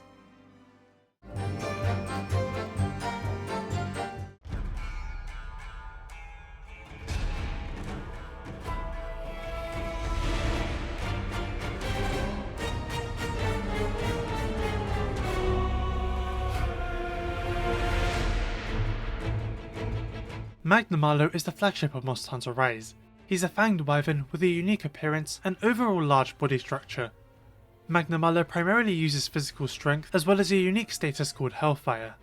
Magnamalo has a pretty huge variety of different attacks involving his forearms, mouth, tail, body, and Hellfire. He can slam his forearm down, either once or twice with both arms. He can also drag them across the ground. Magnamalo can be pretty adept in how he attacks, and sometimes he will dive towards you, and on other occasions he will continue running from the dive for a follow-up attack. Magnamalo's Hellfire is essentially the waste he produces after eating other monsters. These flames can be fired as projectiles, expelled as gas, or just hang on to various parts of his body to buff them up. When this is the case, his physical attacks will cause explosions. If the Hellfire hits you, it functions similarly to Blast Blight, where you either roll 3 times to get it off you, or it explodes, either as part of an attack, or if too much time has passed. However, Hellfire has the unique trait of you being able to get rid of it by wire dashing with the wire bug. This leaves it hanging in the air, and if any monster comes into contact they will be knocked over once per fight, and this includes Magnamalo himself. He can also use his tail in many attacks. He can leap towards you while aiming it forward, which releases Hellfire if his tail is coated. He can flip backwards while swinging it around, which combos into forearm slams. He can even rapidly swing it while flipping through the air. He can also slam it down to the side, and this is either done stationary, after flipping backwards, or after jumping in the air. One attack has him flip backwards as if he were going to land and stomp like another attack, but instead he flips around for a tail slam. He can also flick it behind him. His tail can also expel Hellfire, either as fireballs which he fires stationary or while walking, or by whipping up a huge amount and firing it like a shotgun. He can also use his tail like a rocket, air dashing across the arena. This move isn't actually an attack, Magnamalo just uses it to reposition, but he can actually leap up and dash downwards with a dive bomb, which is an attack. Another example of Magnamalo's adeptness at combat can be seen when he walks to the side while looking at you. If you're far away, he will shoot Hellfire balls from his tail, but if you're close he will rush towards you. After shooting fireballs, he can do the attack again if he decides you're still too far away. Sometimes when attacking Magnamalo, he will roll over to trick you into thinking you knocked him over. From there, he will rush at you. Other attacks from Magnamalo include a quick dash he can make from side to side, and a quick rush where he scoops you up into the air and attempts to blow you up, with the only escape being to wirefall. He can also perform an alternate scoop where he rapidly spins around and ends in a forearm slam. He can spin around while swinging his tail, which is almost identical to an attack from Gore Magala, except Magnamalo can do it twice. He can expel Hellfire clouds from his side that explode, and can expel more clouds while standing on his back legs. This specific attack lets him spread it to more parts on his body. Getting rid of the Hellfire is as simple as attacking a single body part until it disappears. Eventually, Magnamalo will power the Hellfire up, causing it to turn pink. This enhances the attacks, but striking back will now cause visible reactions. If you deal enough damage he will fall over, but leaving him in this state will cause him to perform an ultimate attack where he rushes around while expelling Hellfire before dive bombing and blowing it all up. When Magnamalo enrages, spikes on his back shoot up. Sometime into the fight, he will power up, causing more Hellfire to emerge from his body, tusks to emerge from his face, and for his tail to split into 3 like a trident. This allows him to chain more attacks together and overall become more dangerous. It's not a permanent change, as he will shift in and out of this state throughout the fight, but it does make things tougher. Magnamalo will attack certain flying wyverns and elder dragons, battling them in the air. He will then grab them and aim them down towards the ground in a huge dive bomb. If you're present in the area, however, Magnamalo will aim the attack directly at you. Moving on to Sunbreak, Magnamalo in Master Rank has a few new attacks in addition to all his old ones. When expelling clouds of Hellfire, he can follow up with tail explosions. He can also stick his tail into the ground to cause a row of explosions behind him, and he can dash to the side before swinging his tail at you. Magnamalo now fires the Hellfire blast twice in a row. Not just that, but he can also create an explosion directly from his mouth. When slamming his arm down, he can follow up with a swipe to mix things up. At Master Rank 100, a new variant is unlocked. Scorned Magnamalo previously lost his horn in battle, and through some means has gained new abilities. His physical body has changed too. The ridges on his back are now more pronounced, his arm blades are bigger, he has glowing veins on his body and is covered in pink Hellfire. When encountering Scorned for the first time, he immediately performs Magnamalo's Dive Bomb ultimate. He has all of that form's attacks, but now they deal enhanced Hellfire damage. In terms of new additions, he now uses his arm blades for the first time. He can swipe with one arm and then bring the other arm down, or he can combo into a double rush. He can spread hellfire by swishing his tail from side to side before detonating it, and he can scrape his tail along the ground to create an arc of hellfire explosions. He can also rush forward, swiping one way before spinning the other. He can also do a little dive that knocks you to the ground. Scorn's hellfire functions a bit differently to Magnamalo's. He can divert all hellfire on his body to his arms, severely enhancing them. He can still use hellfire through his mouth and tail, but now his arms can launch huge hellfire blasts. Overall, Scorned is just a far more aggressive Magnamalo, with a higher attack rate and more dangerous hellfire explosions. His arms are more dangerous, but they also take more damage in this state, and eventually you can knock him out of it, returning him to normal. Scorned Magnamalo has another form he can enter when his health gets low enough. He gets on his back legs and powers up, expelling dragon energy. This causes his back ridges and arm blades to become bigger and his tusks to emerge. Scorned can be knocked out of this state, but he eventually goes back into it. When Scorned enters this state, he immediately performs the double hellfire blast, but also performs a third one, with red dragon explosions that he sweeps across the area. He can also double up his arm blasts. In certain event quests, Scorned will begin the fight with his arms already powered up. He still functions the same, but it means that his fight is more difficult from the start.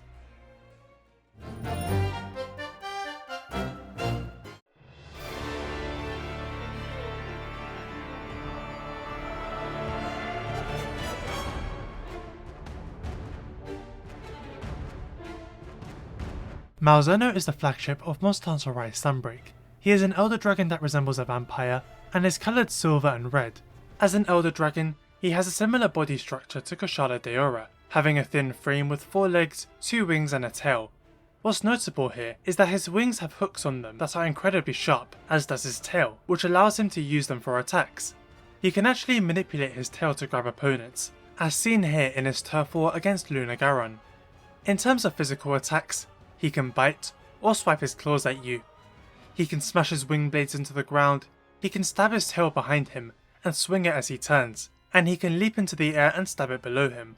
He can also strike down with his wings from above, or swipe them in front of him. He can even send out shockwave projectiles by using them. Other attacks include the ability to dash across the arena, or swing his tail around slower but stronger. He can also pin you, holding you close to his chest as he drains your health.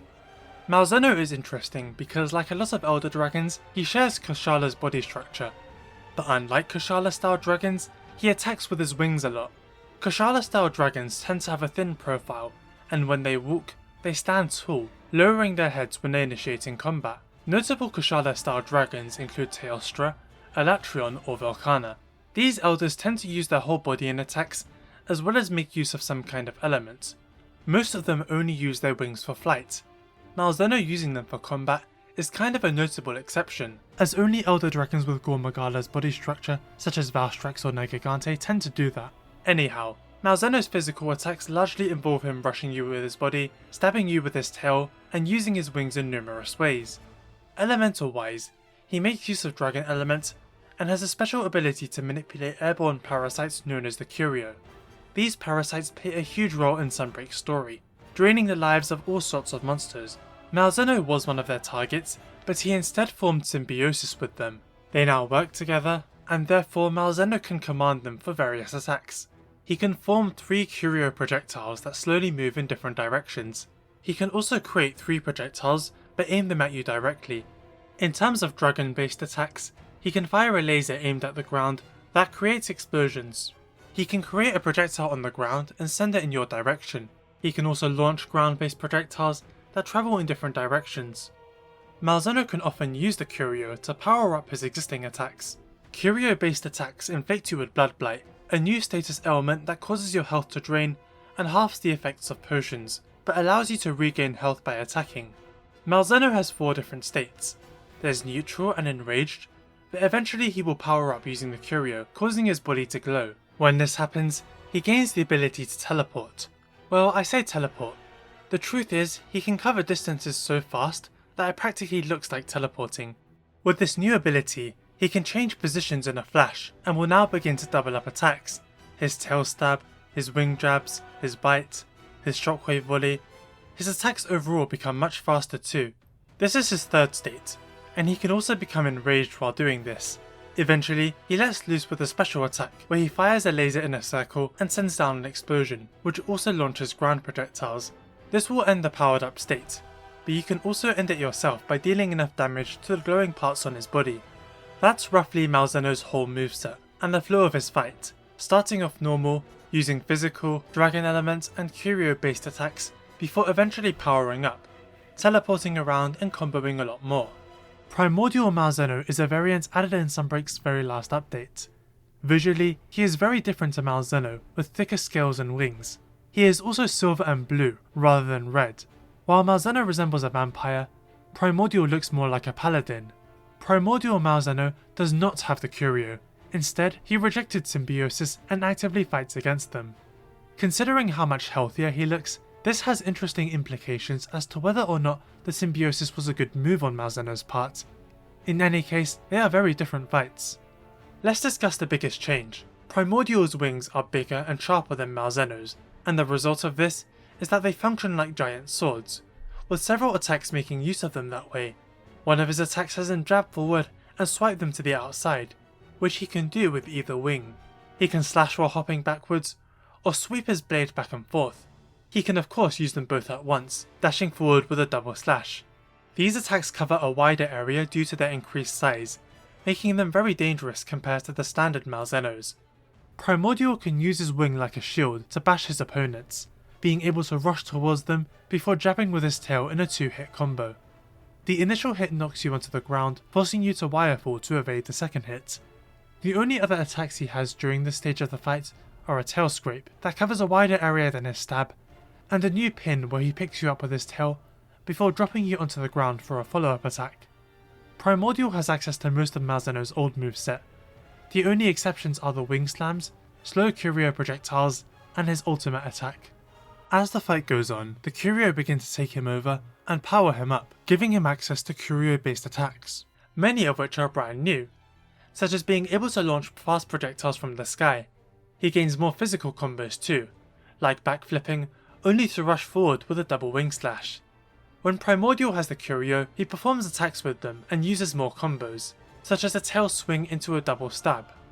He doesn't start teleporting until he powers up even further. Ignoring rage, Primordial has 4 phases: neutral, curio, powered up curio, and a 4th phase. When the base Malzeno teleported, it would be to reposition before a combo or during one, where he would double up his attacks. Primordial, however, will mix it up by attacking, teleporting, and often performing an entirely different attack. The same way Malzeno can be knocked out of this state, so can Primordial, but waiting too long will cause him to use a different nuke attack, where he rains down curio from the sky, causes explosions on the ground, and a series of projectiles before nuking the area like Teostra. After doing this, Primordial collapses on the ground, showing that he's visibly resisting the curio. Other curio-based attacks he unlocks throughout the fight include a triple laser that cannot be blocked. There's this ring of fire attack where he slams down his wings, causing curio to spread out in all directions. There's also a different nuke that's ground based, quicker to initiate, and sends out curio projectiles. Occasionally, he can use his wing to stab, sweep, and then chop down in an uncommon mix-up. Primordial can send out wind-based projectiles that deal no damage but knock you over. Immediately after that, he creates homing curio projectiles and starts comboing different physical attacks, which turns the wind balls into something of a combo starter. As he powers up, his wings become more and more pink, resembling the base Malzeno. They also begin to reduce in size over time. You could knock him out of his curio phases as you would with the standard Malzeno, which returns him to normal. But when Primordial is close to death, the curio will fully take him over, and he turns dark with glowing parts on his body, similar to that of the risen dragons. When this happens, he begins comboing attacks at a very fast rate, back to back. His longest combo has around 7 attacks. His curio-based attacks are heavily bolstered, and he will often teleport twice to try and catch you. His combos end with a ground-based nuke, but after doing so, he will struggle on the ground for 10 seconds or so, a perfect opportunity to attack. It's worth mentioning that when Malzeno dies, the curio escape and fly away, and this is also the case for the Afflicted Fight and Geist Magorm. However, defeating Primordial Malzeno will have the curio die once and for all.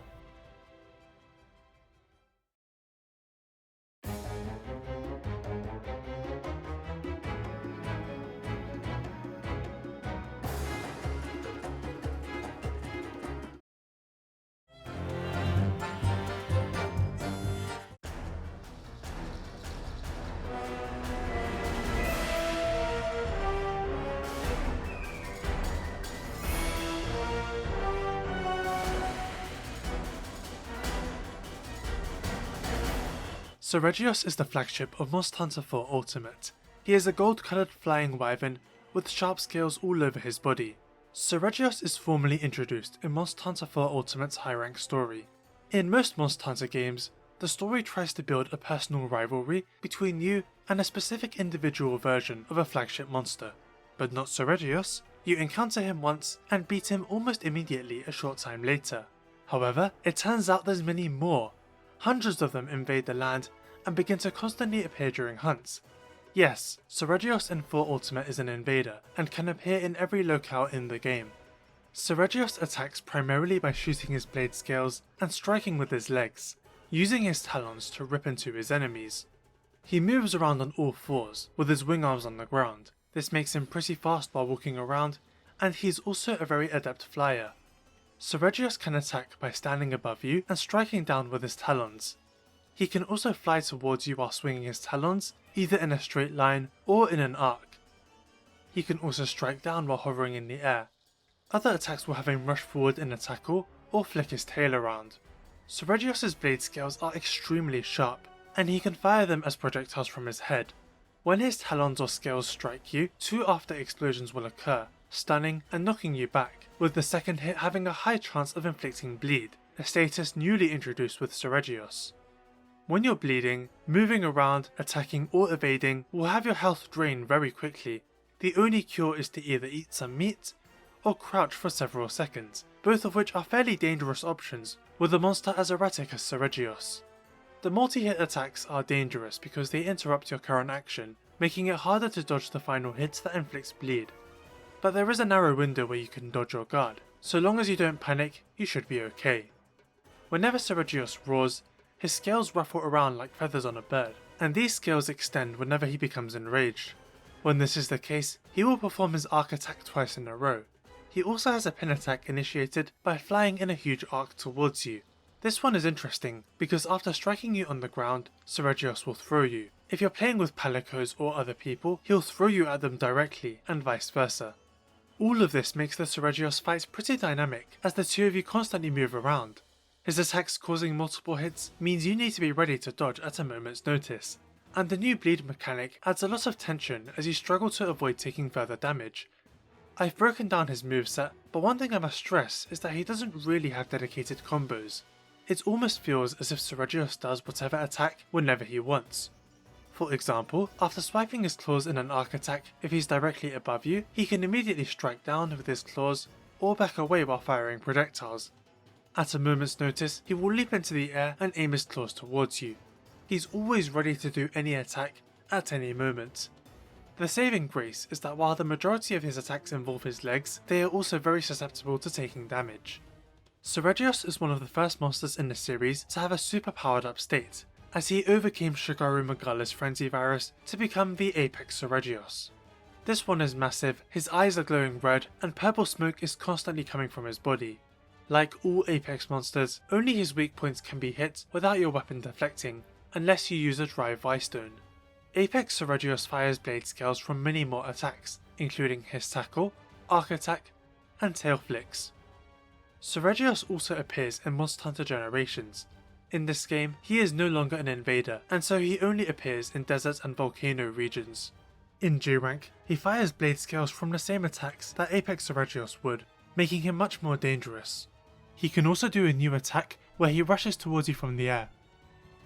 Seregios later returned for Monster Hunter Rise Sunbreak. In this game, he has an updated moveset, theme, and appearance. He also appears in forest regions in addition to the desert. Bleed has been reworked in Sunbreak. Now the damage it inflicts will remain as a purple segment on your health bar. This can be healed back by curing bleed, or removed by taking more damage, and of course bleed can be cured in the same old ways too. Seregios can do the Generations rush towards you from the air twice, back to back.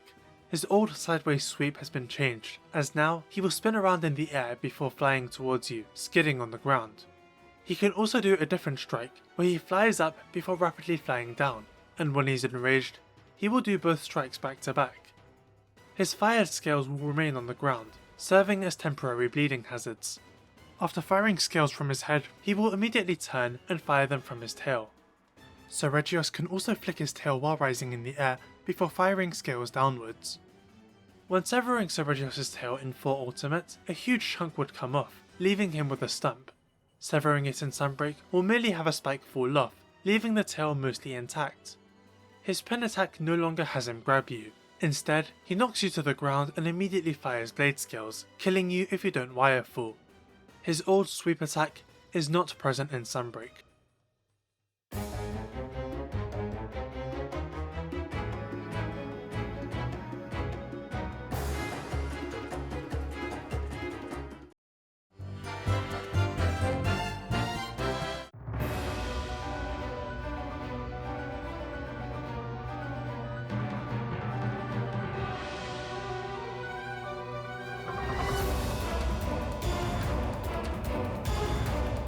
Akantor and Ukanlos are the final bosses of Monster Hunter Freedom 2 and Freedom Unite respectively. Akantor can be encountered in secluded volcanic regions, while the same can be said of Ukanlos for ice.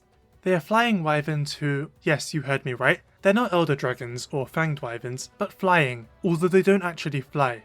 The short version is that they used to have wings, but over time they shrank, and are now just regular arms. Consider how Barioth flies while Tigrex doesn't. Despite them both having the same body structure, it's sort of like that. In fact, Akantor and Ukanlos also share the same body structure with Tigrex and kind of fight like him too. Akantor is dark, with green eyes, and he has spiky placing all over his body. In Freedom 2, he can be fought in the battleground, which is also where Crimson Fatalis can be fought. Akantor can attack by biting with his enormous jaws, either short range or with a massive jaw uppercut. He can charge in a manner that is not as fast as Tigrex, but arguably more dangerous, as he will adjust his direction to track you, meaning that running out of the way is much harder. He can also shift his body to the side and swing his tail around. You may recognise this attack from Nergigante and Barioth, but Akantor was the first to use it. Akantor will periodically stand up and roar. Like with Tigrex, it deals sizable damage if you're close to him. It will also cause lava geysers to shoot up from the ground. Akantor can slam his entire body down. It's also worth mentioning that after he roars, you can actually be hurt when he goes back down on all fours due to his massive size. He can also dig into the ground, resurfacing a short while later and accompanied by lava geysers. If you're close to Akantor when he digs or resurfaces, you will take damage and get knocked back. When Akantor becomes enraged, his body starts glowing and his eyes turn orange. Akantor has a special long-range attack, where he fires a wind tunnel directly forward, which does massive damage. If you throw a sonic bomb into his mouth as he does this, he falls to the ground and stays there for a while. Then there's Ukanlos, who has armoured scales all over his body. His most notable feature is his chin, which is sharp and resembles a shovel. He can be found in the Snowy Mountains Peak, a special arena highly implied to be Area 7 of the Snowy Mountains locale seen in the second generation. He shares many attacks with Akantor, but with his own differences. When Ukanlos uppercuts with his head, his shovel jaw digs out snow chunks onto the ground, which give you the snowman effect if they hit you. Instead of the wind tunnel, Ukanlos makes use of an icy laser, and this launches snow chunks from the ground as well. Ukanlos can leap long distances, and while he can dig like Akantor, he also has a special digging attack that has him partially resurface and rush towards you. It's pretty fast, but with careful movement, you can run around it. While Ukanlos is exclusive to G rank, Akantor is not fightable there at all. However, they both simultaneously appear in Monster Hunter Portable 3's endgame, unlocked by beating all single monster quests in the hub. This time they have brand new battle arenas. The Lava Canyon is where you fight Akantor, deep in a volcano surrounded by the ruins of a forgotten city. The Polar Field is a large flat arena in a cave, and because you fight at night, it is illuminated by Aurora Borealis. Akantor in Portable 3 is mostly the same. A small difference is that the direction he digs in is indicated on the ground. When he's enraged, he can now inflict defense down with bite attacks, to such a degree that it cuts your defense in half. Not just that, but his bite uppercut now leads directly into a pin, where Akantor will crush you onto the ground with his left arm, repeatedly dealing damage. Assuming you survive all that, you will follow up with a wind tunnel at point blank range. Ukanlos on the other hand has a few more differences. He doesn't have the pin attack, but he can turn around into a bite attack. Ukanlos's roar is powerful like Akantor's. Because the Polar Field has a ceiling, icy rocks will fall whenever he roars. Ukanlos can also stand up and sweep his laser in an arc, generating a cyclone as he does so. His dig attack is much faster too, pretty much requiring a Superman dive to evade. Moving on to Monster Hunter 4, only Akantor returned, and this time as a HR7 key quest before the final boss. The Lava Canyon did not return, as Akantor now has a new arena called Ingle Isle, a field surrounded by volcanoes and besides the ocean, with battles taking place at night with the moon in the sky. The biggest feature of Ingle Isle is that the terrain can shift in response to attacks, such as the body slam, and this creates ledges that you can leap off of, in order to mount Akantor. In terms of new attacks, he can do Ukanlos' turnaround bite, but also has a new alternate version that has him swing his tail around. When charging at you, he can pull a Tigrex and turn around in order to continue chasing you. He will often dig to the opposite end of Ingle Isle and fire the wind tunnel. He can fire it straight ahead like before, but also sweep it around, and this time it will inflict Dragon Bite upon contact. In G rank, he can stand on his back legs and sweep his wind tunnel twice along the ground, kind of like what Ukanlos does. Speaking of, Ukanlos was later added to 4 Ultimate, and he was a special boss you had to beat in order to access the G rank content. The Polar Field is back, only this time, the battle takes place during the day. Ukanlos' dig attack is much slower than before, but still fast enough to outpace you. This means that to get around safely, you have to move around in a certain angle, but you can't run too fast because when enraged, icy chunks will fly out of the ground.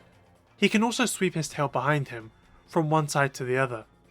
The Polar Field is different now, in that attacks from Ukanlos will cause it to shift. Only here, the terrain can become wildly different, to the point you and Ukanlos will both have to climb it. When mounting Ukanlos, you sit on the side of his back rather than the middle, most likely because it would be too sharp to sit on otherwise. Akantor and Ukanlos were later added to both Generations and Generations Ultimate. In this game they're encountered after the final boss, and are no different to how they are in 4 Ultimates.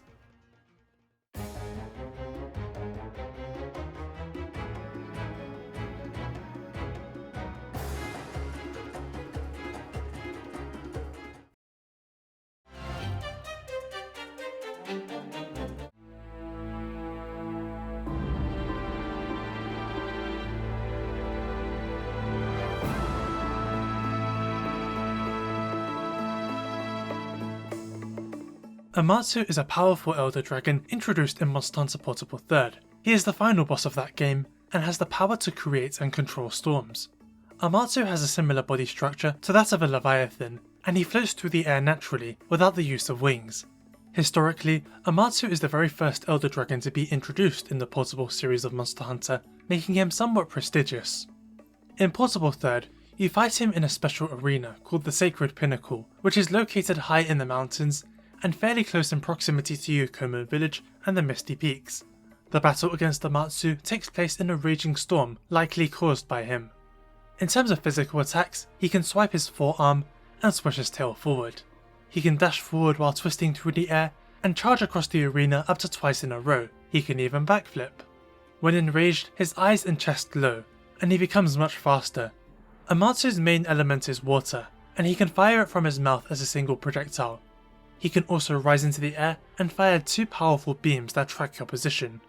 He also has a special attack where he begins to charge up a huge cyclone, sucking in everyone in the area before releasing the energy he's charged by flying in rapid circles. He can also perform a much faster dash. Dealing enough damage will cause Amatsu to enter a second phase. He glows red, the storms intensify, and the music changes as he becomes faster, performing attacks at a faster rate. His roar is different too.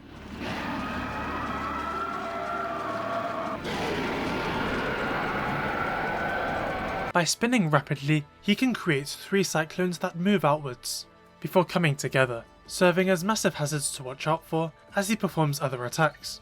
He has a special attack, where he flies high into the sky and performs several quick and powerful water beam sweeps that have after explosions. He does them rapidly, which makes it hard to dodge them all. It's worth mentioning, his huge cyclone can be prevented either by dealing enough damage or firing from a ballista, which causes him to fall over. You can also sever his tail. Using a ballista binder is possible, but not when his wind barrier is active. When defeating Amatsu, the storms around the Sacred Pinnacle will dissipate, giving way to clear sunny skies. You are also greeted to new music that plays only when you beat him, which differs from Portable 3rd's standard quest complete theme.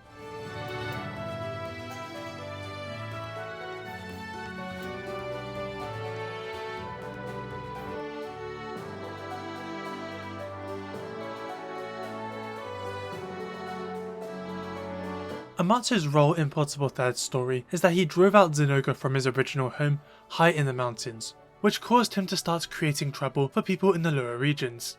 This can even be seen in a special cutscene. So you can technically blame Amatsu for Zinogre being in every subsequent game, including 3 Ultimate and 4 Ultimate. Zinogre was in those games, but Amatsu completely skipped them.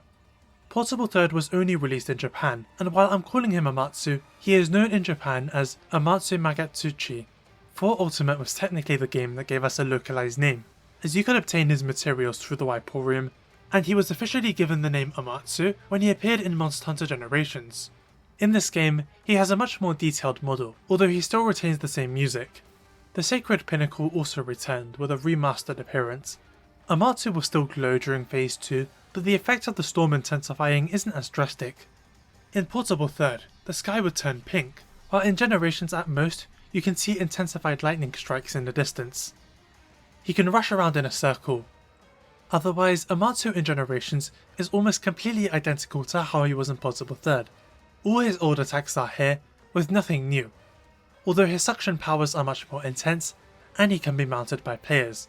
To shake them off, he rises high into the air and flails around. In Generations Ultimate, Amatsu is fightable in G rank for the first time. He has a new attack where he slams his tail into the ground and spins it around. Here's how the purified Sacred Pinnacle looks like in HD. Now there's a rainbow present, and the sun rays are much more intense. What's interesting is that in both Portable Third and Generations, the flora are still rapidly moving as if the storm is still raging, as are Amatsu's fins. Perhaps it hasn't fully subsided yet.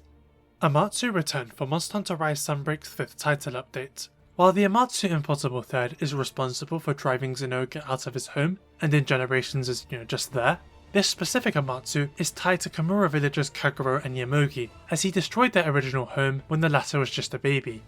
Now Amatsu threatens their new home of Kamura directly, and as such is encountered in the Infernal Springs rather than the Sacred Pinnacle. The Infernal Springs is a boss arena added to Monster Hunter Rise's 2nd title update, over 2 years before Amatsu was released for the game. You fight on the side of a mountain with water flowing, and the sky is dark and cloudy. Initially it was used for a couple of endgame quests, before later being used for more events, and in Sunbreak became the primary arena for Violet Mizutsune. So it gets reused for the Amatsu battle with some changes. The most apparent one is that the sky is stormy, in line with previous fights. The Infernal Springs used to have pillars on one side of the arena, but they're not present when fighting Amatsu. There are now 2 Great Wire Bugs, cannons and ballistae present. In the very first quest against Amatsu, Master Utsushi is at your side to assist. This is in line with most urgent story quests in Sunbreak, where Fiorrain would be with you. In addition to this, Amatsu's introduction cutscene is more in line to how Rise's monster intros were rather than Sunbreak's, as the original narrator is doing the voiceover with the vintage film filter present. Finally it shows its form, a hurricane made flesh. When starting the quest, Amatsu will begin by flying to the main arena, and if you're quick enough, you can even fly alongside him. While the music is the same as it was in Portable Third, Amatsu himself has been completely recreated from scratch. Several of his old attacks have returned, swishing his tail, flipping through the air, and now he can flip through the air and swish his tail. His water projectiles are much bigger, and he can often follow up with different attacks, such as charging or flying in a circle. His water laser now leaves after explosions on the ground as he aims it upwards, but now he can also sweep it across the ground horizontally. He can also backflip twice in a row too. Amatsu can create a wind tunnel, and while it's active, he can follow up with another attack.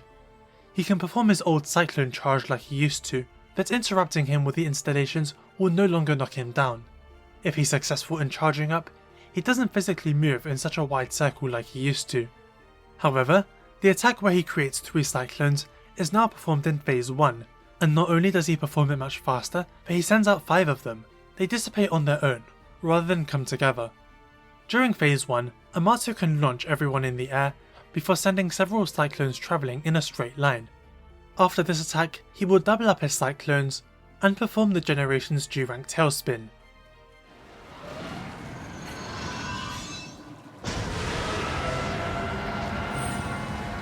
When Amatsu enters Phase 2, he glows red, the music changes, and the storms intensify, just like they all did in Portable Third, with the sky going from maroon to a shade of pink. Amatsu can now use Thunder Element, as he can use his tail to create 2 wheels of lightning that roll along the ground. His backflips now leave lightning on the ground that explodes. He can summon lightning bolts that strike in fixed positions, as well as different ones that track you. Whenever Amatsu rapidly moves in a circle in phase 2, he creates a wide but short cyclone that slowly moves and persists for a short time.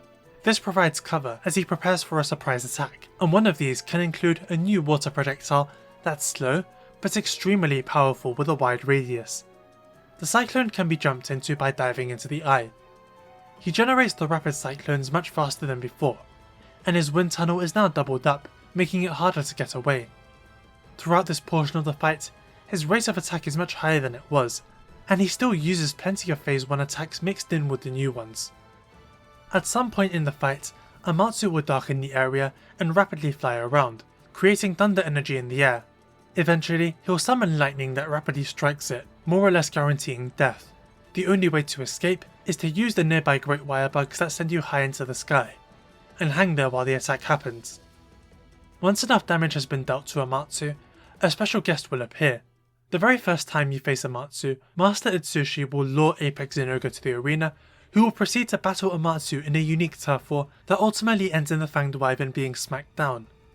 Normally it is impossible to Wyvern ride an Apex monster, and so as always Zinogre will break free, only for Amatsu to strike him down again, making him rideable for real this time. You and Itsushi combined can take control and use him to battle Amatsu, ending with a special mounted Punisher. This is the only time in Rise or Sunbreak where you can ride an Apex monster like this. This isn't exclusive to the first quest, as Apex Zinogre will always appear if you've brought Master Itsushi along as a follower on subsequent attempts. However, if you don't bring him, Crimson Glow Valstrax will ambush Amatsu instead, and you get to ride him. There is no unique turf war this time. Later into the fight, Amatsu generates an aerial cyclone and takes you into it, where you must wire dash to avoid him charging at you. This is the last special attack he has up his sleeve, and the fight will continue as normal until he dies. There exists a hazard quest for Amatsu, released as the final event quest for Sunbreak. He has increased damage and a gargantuan amount of health in my experience, but there are also some minor differences in terms of attacks. He does the tailspin earlier in the fight, and all elemental attacks are visibly bigger. He summons far more lightning bolts, and the ones created by his tail are larger too.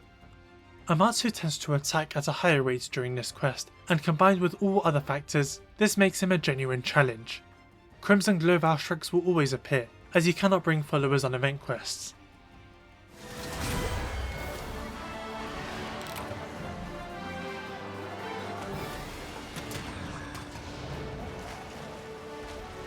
When Amatsu dies, his special portable third quest clear music plays, and a storm clears in the Infernal Springs, giving way to clear sunny skies. This is the only time you'll ever see the arena like this, and it's a lovely sight.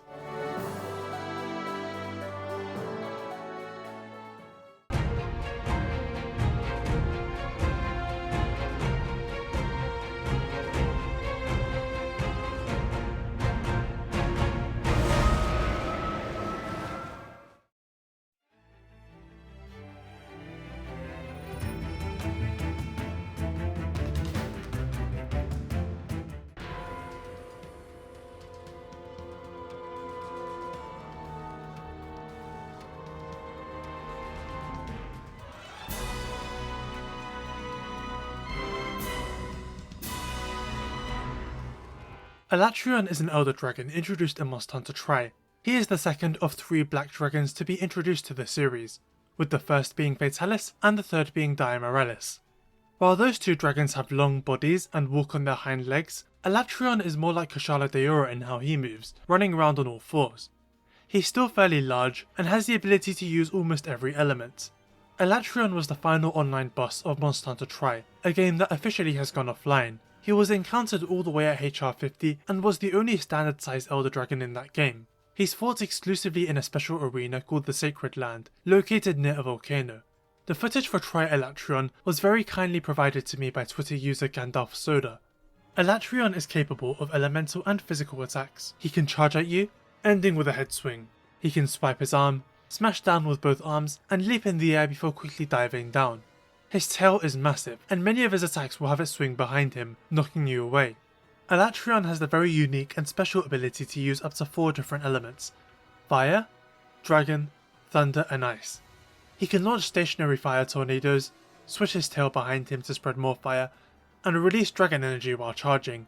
Alatreon starts the fight grounded, rushing around and performing many of these attacks. However, he will eventually roar and his horns will begin sparkling with thunder energy as he charges them up. After enough time has passed, he will change colour to be more blue and begin flying in the air.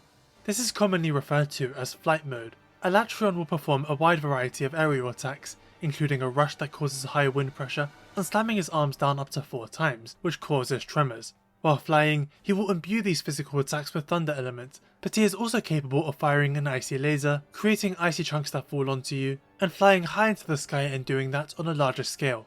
He can even spin mid-air, swinging both his horns and tail. While it is possible to bring Alatreon down with a flash bomb, it is only temporary, as he'll soon rise back up.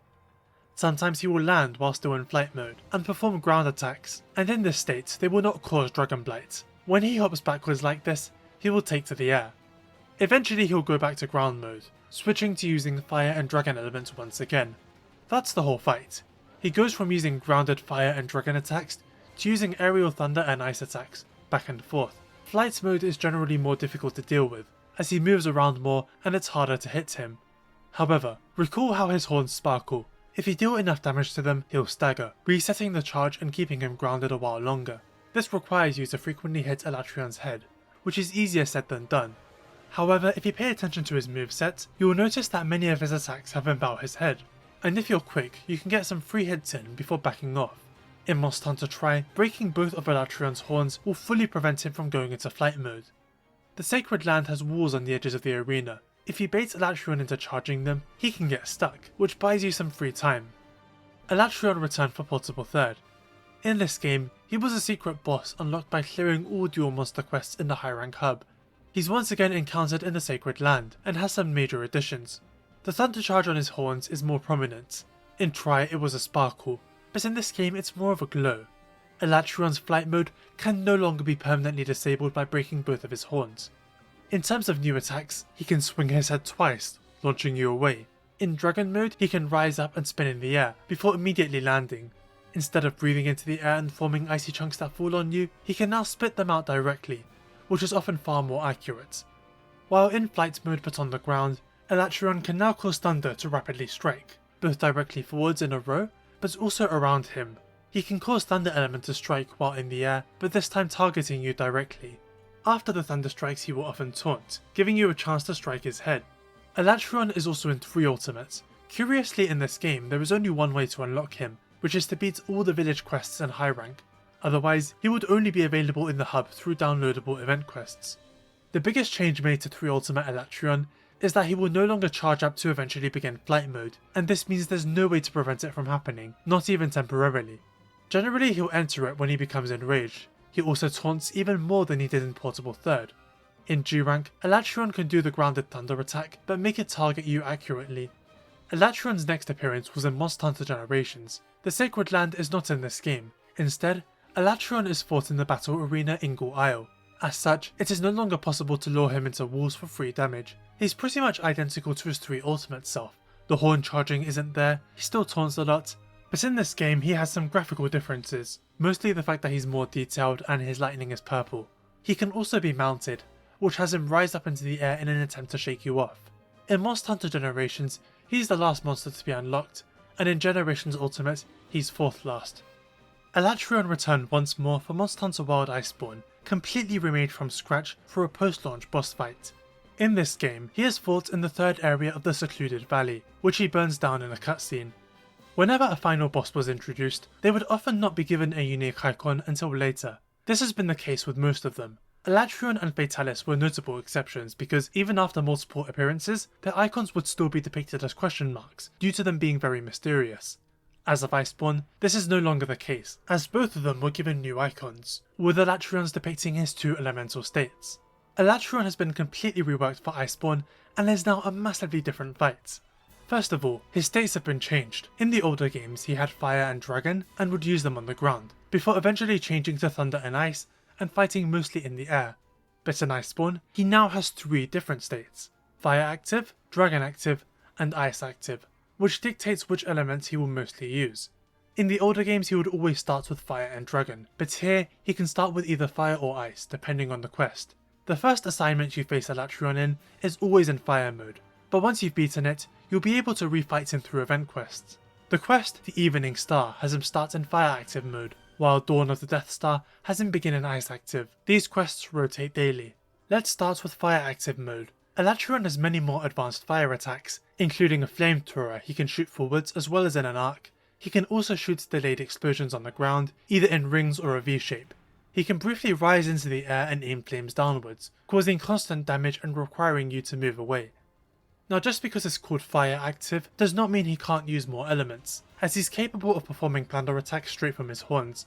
These can either be his portable third attack, where they strike around him randomly, or a new one, where they strike repeatedly in straight lines. Once again, Alatreon's physical attacks are imbued with dragon energy, including a new slam he can do that causes a hard knockdown. His old horn swing now deals Dragon Blight, as does his tail swing. His charge is also straight ahead, rather than curved like in the older games, and he will often double it up. Alatreon still has flight mode, but this time for every elemental state. For fire active, he shoots a ball and jumps back, and from here he can use flamethrower attacks either side to side, straight ahead, or in an arc. A new addition is that Alatreon can finally use water elements. In this case, it's an oil-like substance that he fires in globs while in flight mode, causing water blight if they hit you. They remain on the ground as puddles and can be set on fire, passively damaging anyone who stands on them. He can do his old dash too, but it's much faster, and dragon element this time. He ends flight mode with a downwards flame attack, but this time he spreads the flames across the arena, igniting any oil puddles. Alatreon's ice active mode still has him use physical dragon element attacks, as well as thunder strikes from his horns. The ice attacks include breath that he can shoot forwards, or downwards as he rises into the air, which rapidly damages you if you don't get out of the way. He can also shoot huge chunks of ice that land on the ground and stay there. Over time they'll turn red and eventually explode. Flight mode is initiated by Alatreon breathing frost into the air, which, like in the older games, creates those icy crystals mentioned earlier. He can still launch them from his mouth, and now can also shoot the oil as a beam. Alatreon's dragon active state is entered after fire or ice when he releases a huge dragon element explosion and changes colours to a very beautiful shade of purple.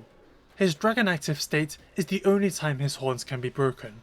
Alatreon will perform that stationary nuke just because, but also an aerial version that has him charge and then dash forward towards his target. He will also use fire, ice, thunder and water attacks in this state. So, the time has finally come to discuss the elephant in the room. Alatreon will either start in fire or ice active mode, switch to dragon, and then the opposite of what he started as. So for example, fire, then dragon, then ice, then back to dragon, and then back to fire. But whenever Alatreon switches from dragon active to fire or ice, he'll let loose with a devastating attack called Eschaton Judgment. Alatreon's readying a big attack. Get your healing items ready.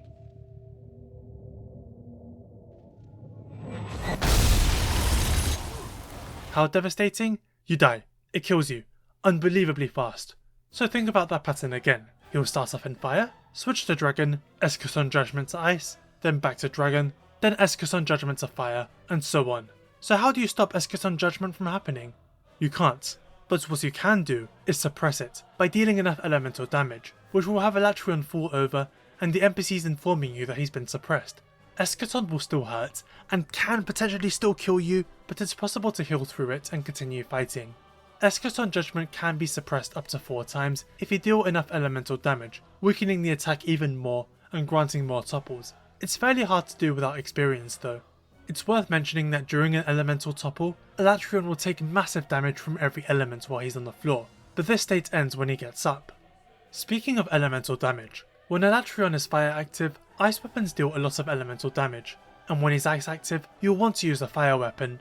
Both types do well against dragon active.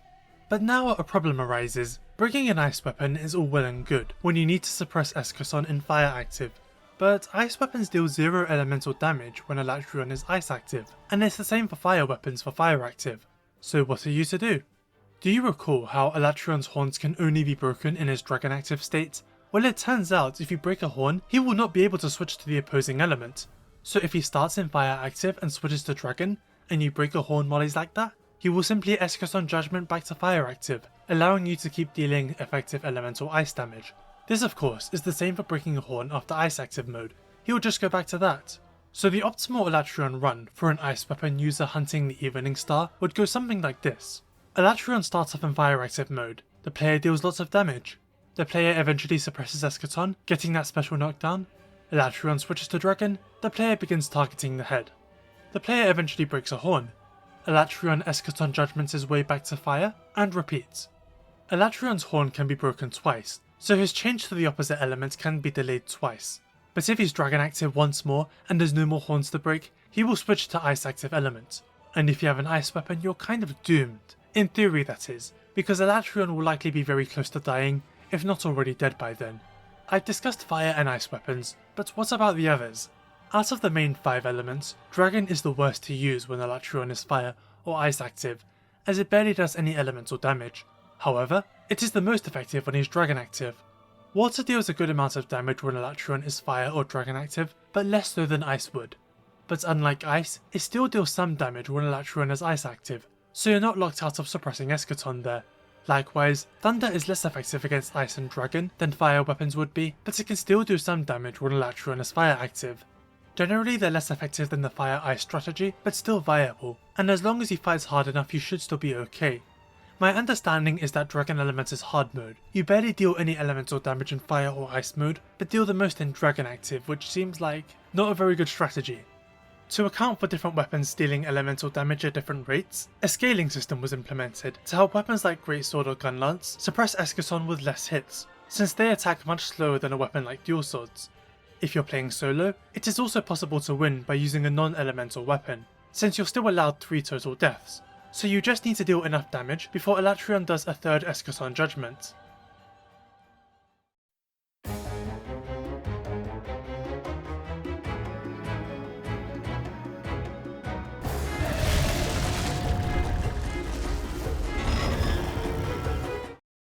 Thank you for watching Monster Hunter Evolution Volume 3. That is formally the end of the series for the foreseeable future, although I might revisit it when Wilds or its expansion releases. As for now, I have moved on to a different series, Monster Hunter Compendium, where I take a more thorough look at monsters that I didn't cover in the Evolution series and I feel are often underappreciated. These videos are a lot bigger, since I talk about the movesets, gear, development, and sometimes other aspects of these monsters too, which means the videos are tougher to make but are often more interesting. So I honestly feel like doing more evolution videos will feel like a step down in some ways, but I'll see what happens. Please check them out. Remember to like and subscribe, and have a good day.